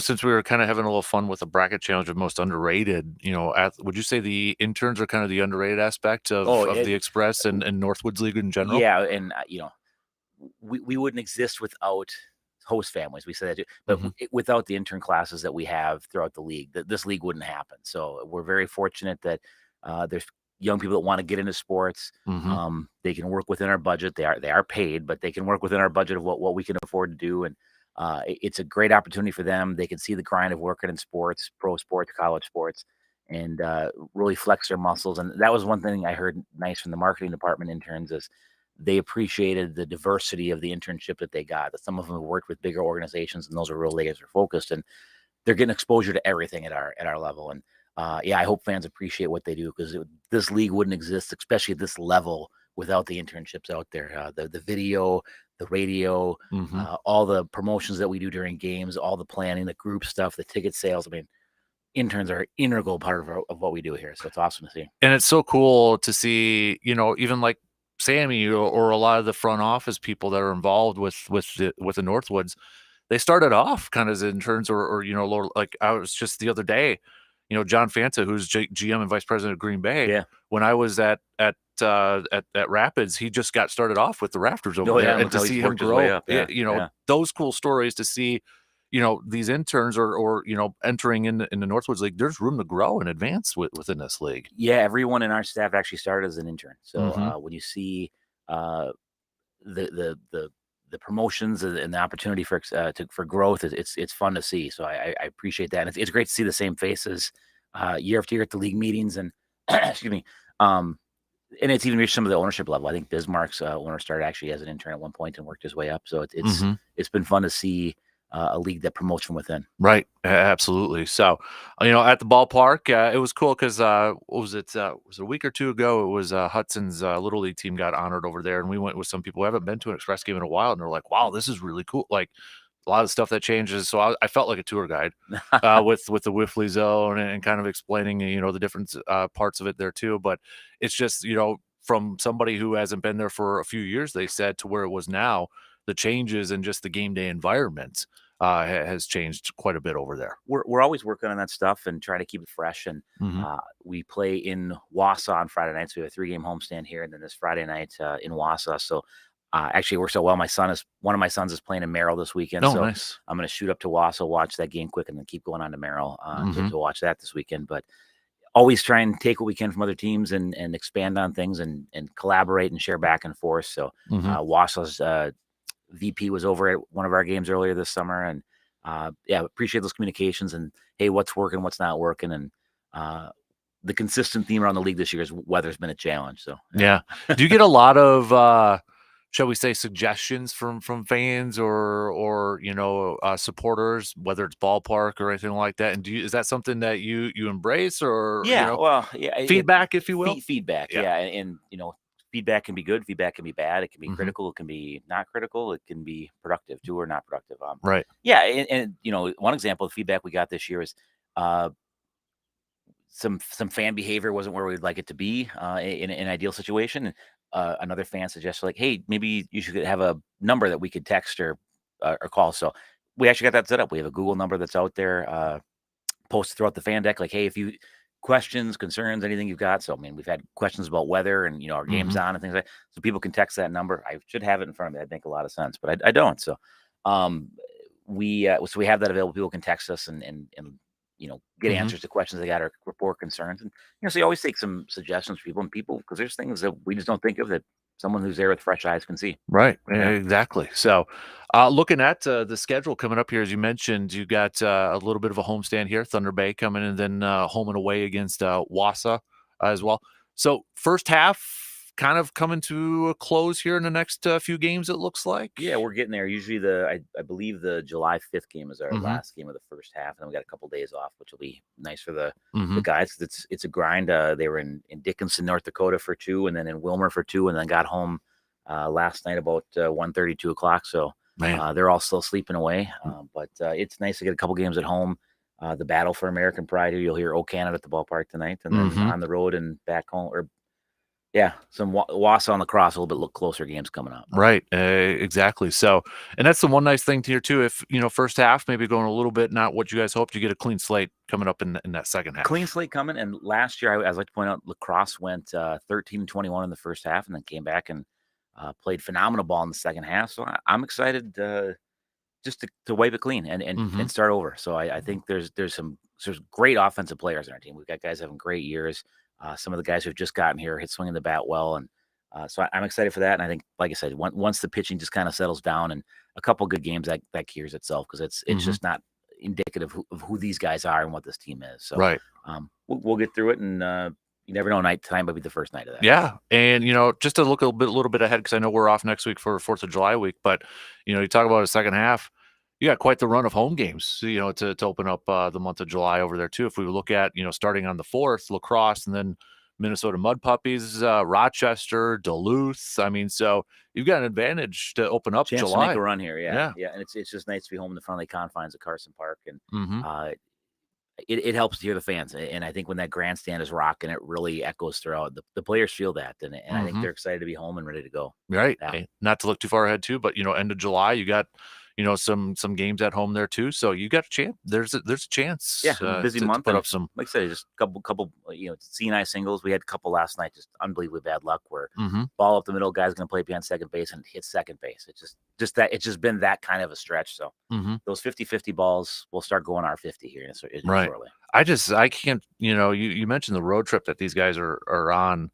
The passion for these youngsters to play this game, to go from college and, essentially pick up right away when their college seasons are done, to come over here to an area they're not familiar with, and then they're hopping, a bus and doing all that. I mean, it's almost like Bull Durham to a sense, where they're hopping the bus and going across the country or across the state there. Yeah. We use that. It was funny to hear they were talking about a player in the Northwoods League at the College World Series, and I can't remember which team it was, but he'd played for Mankato last year, and the ESPN reporter referred to it as he, gained his confidence in the Northwoods League last summer. That grueling summer league. So we kind of laughed and chuckled at that, but it's a good time for these players to learn, is this what I want to do for a living? And for some of them, they realize it isn't, and I think that's an important thing. And we're trying to give them a shot to know this is what pro ball is. Obviously, there's scouts all over the place, and we're recording all the advanced analytics and all that stuff. So they've got opportunity here, and some guys find it's not what they want, and some guys say this is the best summer I've ever had in my life. I can't wait to keep going playing baseball. So I'm excited for both those opportunities, because then some of them have gone on to have great careers outside of baseball, and that's awesome. They can always say they played for the Eau Claire Express, they played in the Northwoods League, and that's a pretty big badge of honor. Yeah. How do you keep track of all your alums there too? Like I see some of the updates, and it's like, man, I mean, that's got to be a full-time job in itself, just to try to keep tabs of all. If you ever can steal Dale's cell phone, I think you'd be amazed the contacts in there. Because I mean, for one thing, any player he coaches, he's got their number, and vice versa. So he's getting texts all the time from players, and then some of it is just as simple as just using baseball.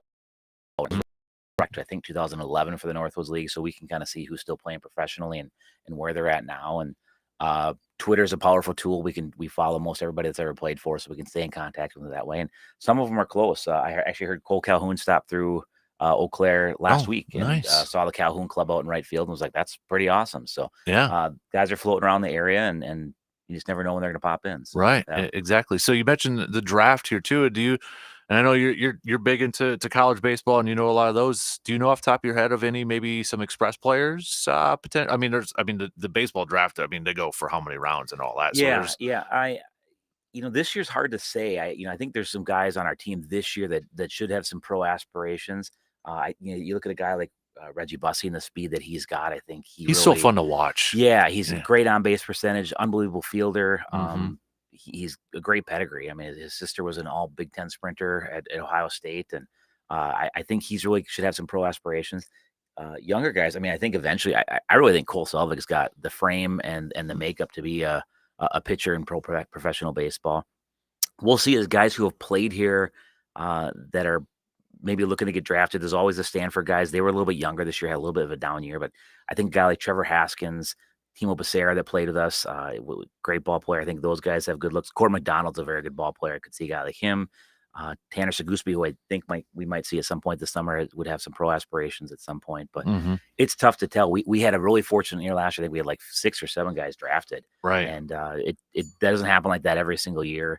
We had some younger guys, but we'll see. I think there's guys that should be playing pro ball here shortly. Right. That's always kind of cool too. I mean, when you see that, when you see one of your players, I mean, do you kind of feel like a proud parent almost a little bit? Absolutely. Yeah, to because see that. I think Cole Kahn lived with us for a while last year, and he got drafted by the A's organization. We went and saw him this spring. He played rookie ball, was playing the lower A ball with Stockton, and he just got promoted up to Lansing Lugnuts, and I pretty much share every time he throws a guy out stealing second. So it's pretty fun to see those guys come along, and yeah, you feel like you've had a part of their journey, which is pretty cool to see, and you can enjoy them living out their dream with them. So it's pretty awesome. Absolutely. So just to look a little bit ahead here too, we got the 30th. It's already Halloween nights.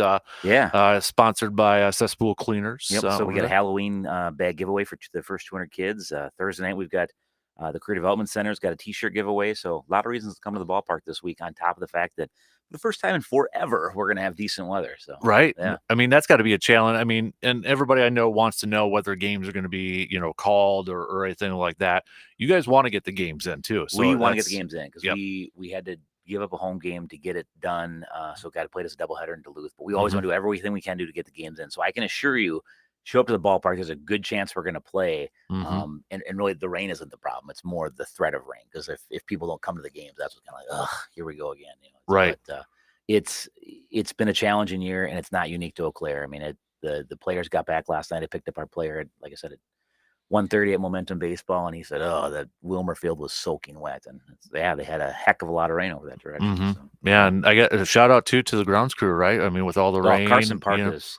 They've all said that the players here this year, like Carson Park's grass is the best, and part of it is the location. It's a little higher ground there, so we don't have the saturation level, but they do. The Parks Department in Eau Claire does a phenomenal job with that field. Yeah, great field. Absolutely. So plenty of chances, with the 4th of July week coming up next week, maybe you take some time off. We'll head on over to Carson Park. I know we, looking a little bit far ahead too, with our sister station 92.9 The 11th, it's that doubleheader day. Yeah, we're going to be doing some fun stuff for the day game. It's also Kids Day there too. That's when it gets loud. It's a lot of fun. It's loud when they play SpongeBob. That place explodes like nothing you ever heard before. Right. Yep. We went last year, and that was they're the old school banging on the bleachers and creating some noise over there for the Express. It's a fun game to attend. Yeah, absolutely. And I know we're doing some fun stuff over there too, which we've got details up at our website for that. So, Craig, appreciate it as always, man, for taking some time to stop by and chat some baseball with us. Appreciate it. So, can't believe we're already getting close to the second half next week. Crazy, man. So, get to the ballpark again. Tickets. Go to the Express websites or stop by the ballpark and grab some tickets. That's the best way. Ignore the secondary market, right? Just be safe. Yes. Be safe. And visit us. Go straight to the Express. So, Craig, appreciate it. And if I don't talk to you beforehand, have a good 4th too. You as well. Thank you. You got it. We'll take a quick break. RJ Cardinal coming up after these quick words.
Located on Claremont Avenue in Eau Claire, you can also visit them online at shoedoctorfootwear.com. The Shoe Doctor, quality footwear for work, sport, and fun.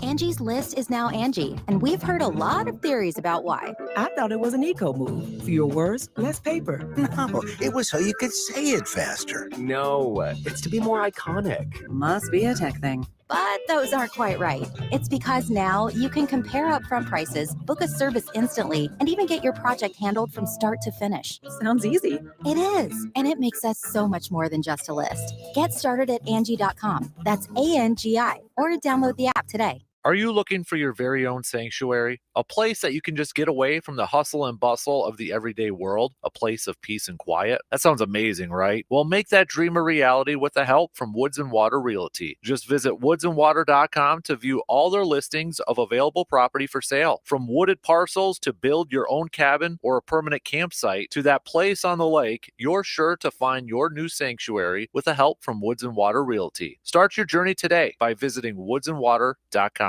Hunters, let me ask you a question. In your gun cabinet, do you have a deer rifle that's been passed down throughout your family? Maybe from your dad, grandpa, or great-grandfather? I do. I've got an old 30-30 bolt action that's been passed down throughout the years. And it was my first deer rifle I used when I was 12 years old, and it will be my son's first deer rifle as well. Every deer rifle has a story to tell throughout the years. Stories about that big one you got and missed. So if you're looking for that new deer rifle to begin a new set of stories, let Tilden Gun help you write that new chapter in your deer hunting book. Whether you're looking for a new deer rifle for yourself so you can continue the tradition of passing along that older rifle to your young one, or looking for your first-time hunter's first deer rifle, Tilden Gun can help you. They did for me, and they will continue to help me write these stories in my deer hunting book. The added extra bonus about Tilden Gun, family-owned and operated, and the best deals in the Chippewa Valley. Just visit Tilden Gun today at 12427 90th Avenue in Chippewa Falls and visit tildengun.com. Want the latest insight and analysis on your favorite green and gold football team? Check out the Green and Gold Chalk Talk video series hosted by Dan Kasper with new episodes each week on YouTube.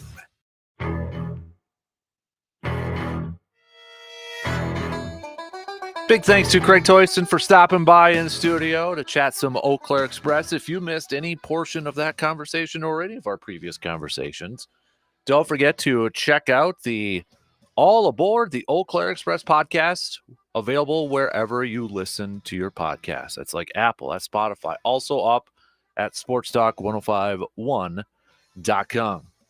Switching gears here just a little bit. So we're going to talk some Badgers with Mr. R.J. Cardinal, which also means it's time to unveil the next matchup in our most underrated Wisconsin sports athlete of all time. And we're going back to the Badger region. So, R.J., you get the first vote because I haven't put it up on Facebook or Twitter yet. So you ready for this one? R.J., you there? Oh, wait. Wrong one. There we go. I potted up the wrong one, man. That's my rookie move. We've all done that before. Rookie move, man alive. I've got my eye on vacation next week already. So there you go. There you go. All right, you ready for this matchup? You get the first vote, okay? Lay it on me. Scott Tolzien or Mike Wilkinson? I mean, it's got to be Tolzien. Right. Wilkinson was kind of a centerpiece of a team that maybe in terms of stats and stuff underrated, but I mean, he was the man who was part of that legacy of big men developing and becoming all Big Ten players. So I think got to go with Tolzien. I think it was the Elite Eight. I remember watching an Elite Eight matchup against North Carolina. I think it was on Easter Sunday. Mike Wilkinson with that team over there. Remember that? I think you're right. Yeah. Definitely Tolzien, because he's one of those guys people don't realize how much he won, and was a model of consistency, and was a part of a team that had a rushing attack where he didn't need to do a whole lot, but he did a lot more than people think he did. Yep. So we'll put that up on Facebook and Twitter.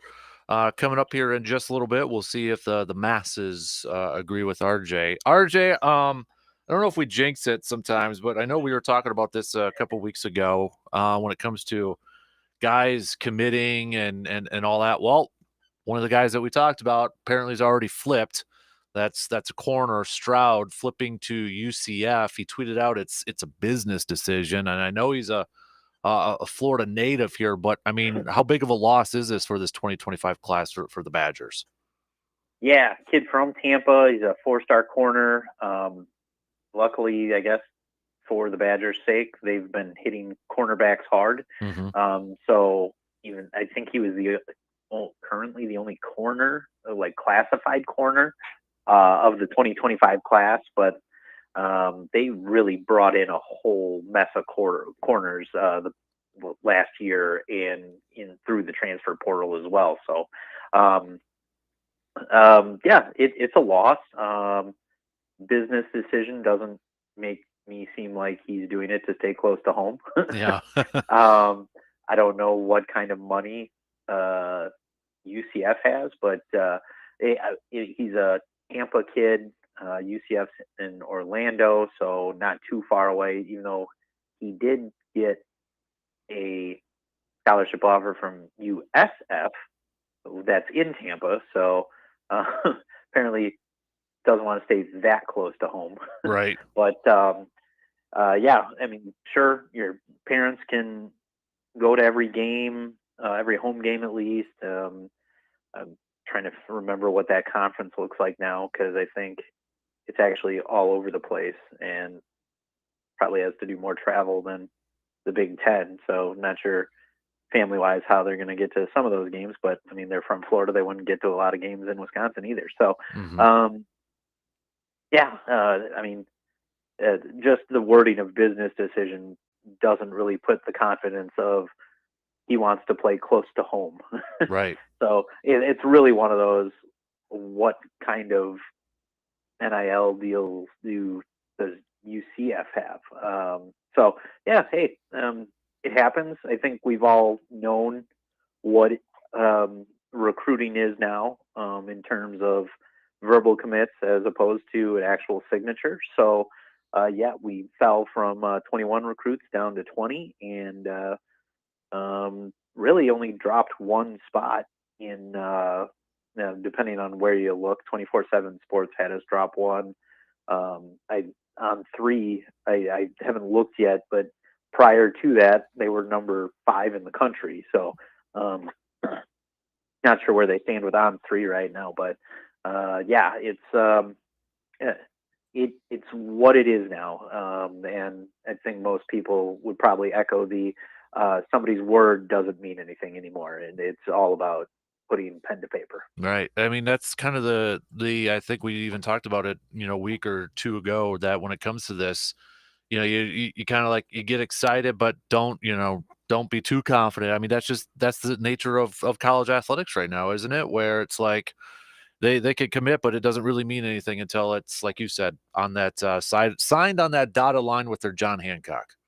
Yeah, and honestly, it's even part of it where it's gotten worse as like the years have gone on. It's why at least some of these 5-star guys, they don't sign until the late signing period in February, and nobody complains about them flipping because they don't.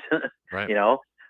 They might silently say, "Hey, I'm coming," and that'll turn into, "But I'm actually signing somewhere else." I'm not publicly saying this to anybody or anything like that. But yeah, it is what recruiting is now. We've seen it with even in the transfer portal. Somebody goes somewhere, decommits, and ends up somewhere else. I mean, it's happened with Wisconsin basketball, where I forget which recruit it was, which transfer portal player it was, but verbally committed to New Mexico, and then Wisconsin came calling, and now he's a Badger. So it's one of those. It's just what you got to expect. It's kind of like we were talking last week. Yeah, we have a top 25 class, a top 15 class, without any significant commitments from high 4 stars or high 5 stars that will end up going to the Blue Bloods and move them back up the board and hopefully, Wisconsin just falls and stays in the top 25. But it is what it is. It's not something to get too excited over anymore. Fun to talk about, and you can see the potential in a player, but yeah, you just gotta wait until the December and February signing periods. And for maybe a refresher for anybody, even if a player verbally commits to a school, other teams, other universities can still talk to that player, correct? Yeah, and we're almost near a dead period here, so it'll turn into not being able to do that soon. But I mean, that's rules for everybody, so it's not like you just stop talking to them. I mean, there's ways around it. I'm pretty sure a lot of people do it. Right. But yeah, it's like you see kids still taking official visits and things like that. And there's some coaching staffs who will look at them and say, no, we're done here. If you're still looking around, we're done with you. Good luck. We're looking for somebody who's actually interested in us, and your word is your bond, which isn't really a thing anymore, I guess. But yeah, they can keep talking for as long as they need to. I think you're not supposed to talk after somebody signs, but I mean, with the amount of jumps we see, like when an immediate entering of the transfer portal happens, you'd be naive to think people still don't talk to kids after they sign. I know Jesse Temple's got, I think it's his fan survey on The Athletic for, Luke Fickell and Badger football, and, heading into year 2 here. If you were to partake in that survey, maybe you have, but if Jesse sent you a text and said, hey, what's your thoughts, or what are your expectations heading into year 2 at this point in time under the Luke Fickell era?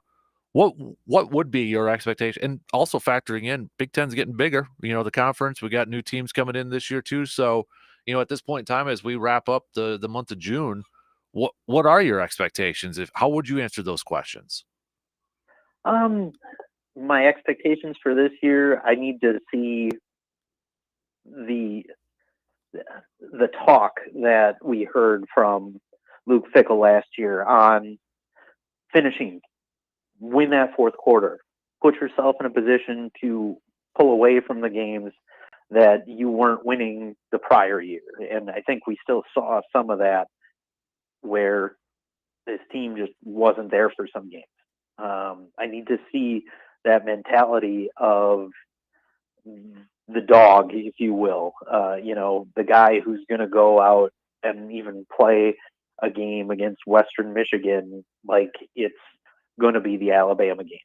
I need to see that. I need to see the maturation of the program and the commitment to what the coach is actually saying, the development of players, which this coaching staff has shown that they can do. And now you just need the players to fully buy in and be selfless, and just commit to a cause rather than self promotion. And if we see that, I think Wisconsin could surprise some people this year. At best, I think this year, 8 wins, but it's one of those, hey, if something clicks, they can pull off some upsets more than just one of those big 4 games. And we see maybe 9.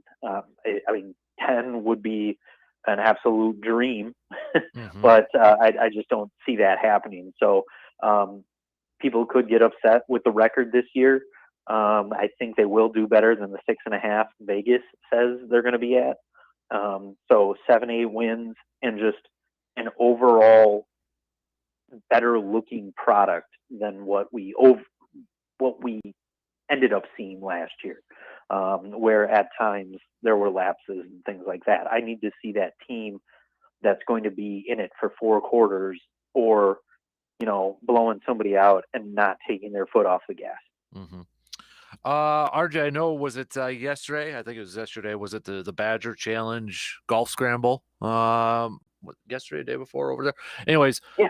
Bo Ryan was there, and one of the things that was trending on Twitter/X, he said Mark Johnson. I mean, he said, "Guy's the greatest Wisconsin coach ever."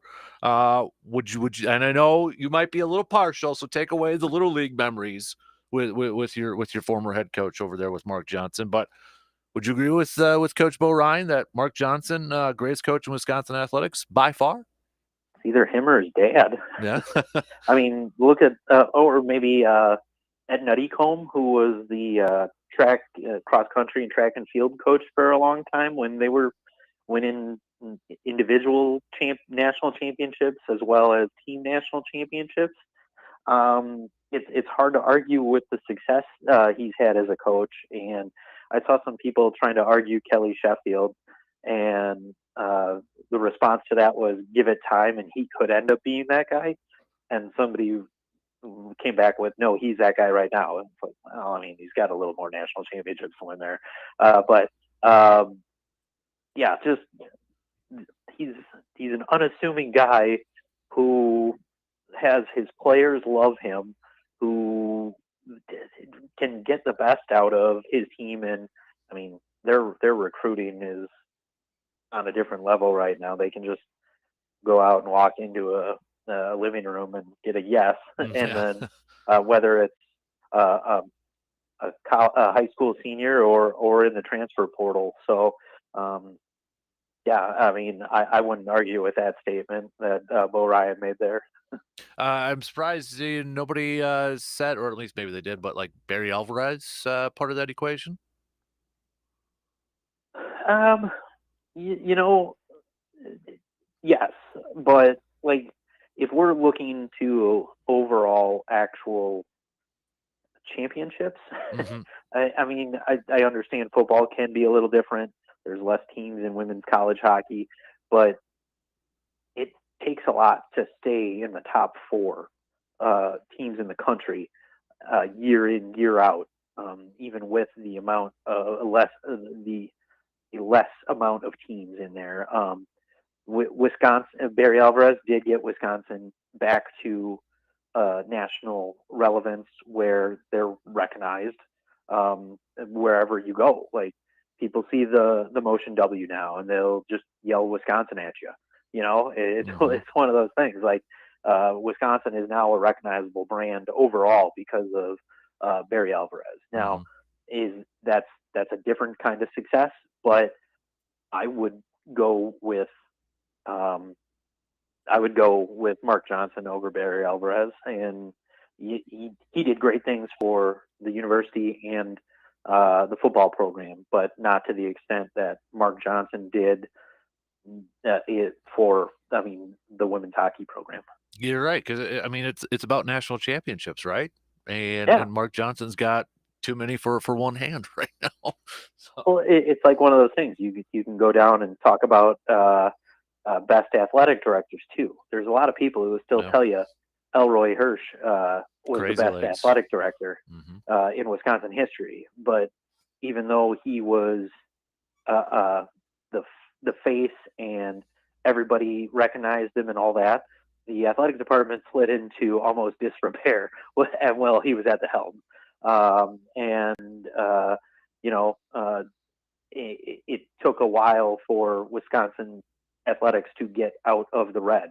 And I mean, Pat Richter was the big guy who took care of that, hired Barry Alvarez. A lot of his hires were the ones who were winning national championships in like the early 90s and having great success in the 90s. So there's arguments there too. And then you had Alvarez, who just took fundraising past what anybody else thought it could, and the improvement of almost every athletic facility on campus to where we are now. So I mean, there's three different levels of athletic director there that anybody could argue they were the best athletic director in Wisconsin history. So that there's so many different levels to, and it's much like underrated bracket. You know, everybody has a different definition of what they say is said category. You know, and that's one of them. But if you're solely going off of success with national championships, kind of has to be Mark Johnson. Yeah. Is it just this thing, just way off topic here to wrap it up? But you look at the last, what, 4 in a row, at least 4 in a row athletic directors, all football backgrounds. You think that's part of the equation? McIntosh, Barry, Pat Harder, Elroy, you know, all football guys there. Yeah, and 3 of the 4 all played at Wisconsin. Yeah. Yep. But I don't know if that's something there, but all 4 of them, Elroy Hirsch was a big hire and push by the community to help start facilitating like donations and things like that. And I mean, granted, the success didn't happen on the fields and courts outside of hockey under him, but he was a face that everybody loved, and donations were coming in. But when you don't have success, those donations start drying up. So it's one of those. Each of them had a different task to do, and they did it well. Yeah, absolutely. RJ Cardinal, good stuff as always, buddy. Appreciate the time as always, man. Enjoy the rest of your week. And did you guys get hit by a lot of storms last night? I know down south it was pretty sketchy. We had about hours worth of thunderstorms, like just heavy rain for a period, and then just thunderstorms for about an hour. It actually knocked some stuff out here at the building, so we're running on a skeleton system just to stay on air, and then office stuff isn't doing so hot right now, so this call might be my end of the office day. All right. Well, we'll get you out of here, man. So we appreciate it as always, buddy. Enjoy the weekend. We'll catch up again soon. Okay. Sounds good. We will talk to you later. You got it. There you go. RJ Cardinal joining us for a little bit this morning. We'll take a quick break, and coming up, picks and predicts. Got baseball games. That's kind of where we're at now. Now that hockey's over with the Florida Panthers winning Lord Stanley's Cup last night. All right, we'll be back after these quick words.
Time for some picks and predicts brought to you by the Elbow Room in Eau Claire. Don't forget, it is trivia nights on Wednesday nights over there. And plus, with the sticky, muggy weather out there, you want to go down and cool off somewhere, right?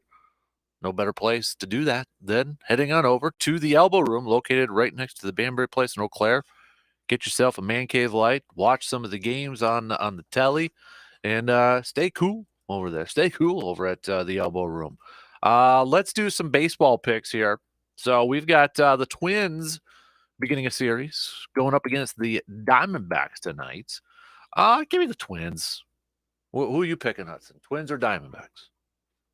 Twins or Diamondbacks? Everybody's waiting on your pick, man. What? I don't know what you're trying to spell in the middle of the air there. So I'll go with the Twins there since he won't tell what? Can't hear you. So what? T, you going with the Twins? Okay, Hudson's going with the Twins over there. So I think everybody just heard you say that too, kid. Let's go with, oh man. Cleveland at Baltimore. Who are you riding with? Cleveland or Baltimore? Baltimore. He's gonna go with Baltimore. I'm gonna go with Baltimore too. I'll go with Baltimore. How about Toronto at Boston, Hudson? Who you rolling with? Toronto? I'll go with Toronto too. How about that? So let's do Chicago, the Cubbies versus the Giants. Cubs lost last night. And a walk-off. You'll go Cubs or Giants, Hudsy? Just say it. Giants? You're going to go Giants? I'll go Giants too. Why not? And then how about Brewers versus the Rangers tonight? Bryce Wilson's on the mound. Andrew Heaney is on the mound for the Rangers. I know you're not a Bryce Wilson fan. So you're going to go with Texas? You're going to go with the Rangers? I think I'm going to go with the Rangers too with a left-hander on the mound. So, all right. Good picks. You can actually say them instead of trying to spell them out in the middle of the air next time, dude. So those are some picks and predicts. Again, brought to you by the Elbow Room in Eau Claire.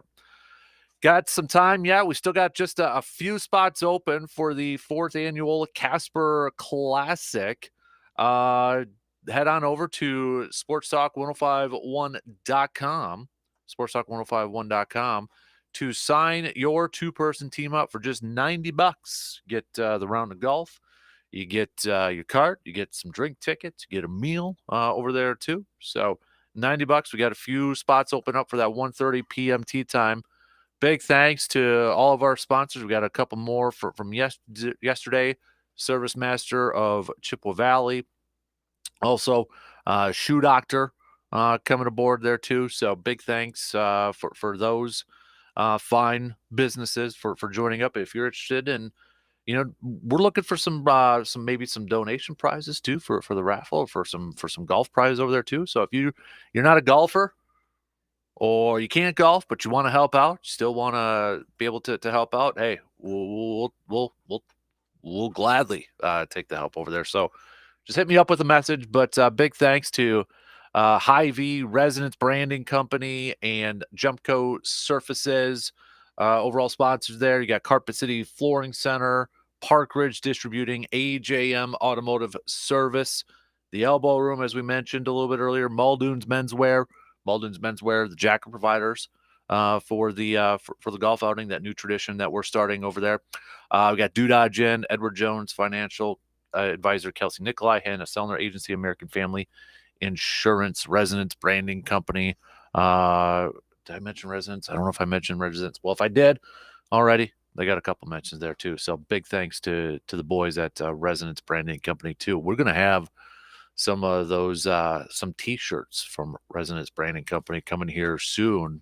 Whenever we take the mobile man cave out, we'll have some shirts to be handing out as well. So make sure you're paying attention to that, to wherever we're going to be hitting up the mobile man cave. Big thanks to Woods and Water Realty, Carpet City Flooring Center, Elbow Room, and Woods and Toyson Ford for bringing you the mobile man cave. We've got some locations on the calendar, so we'll be getting to that a little bit later on.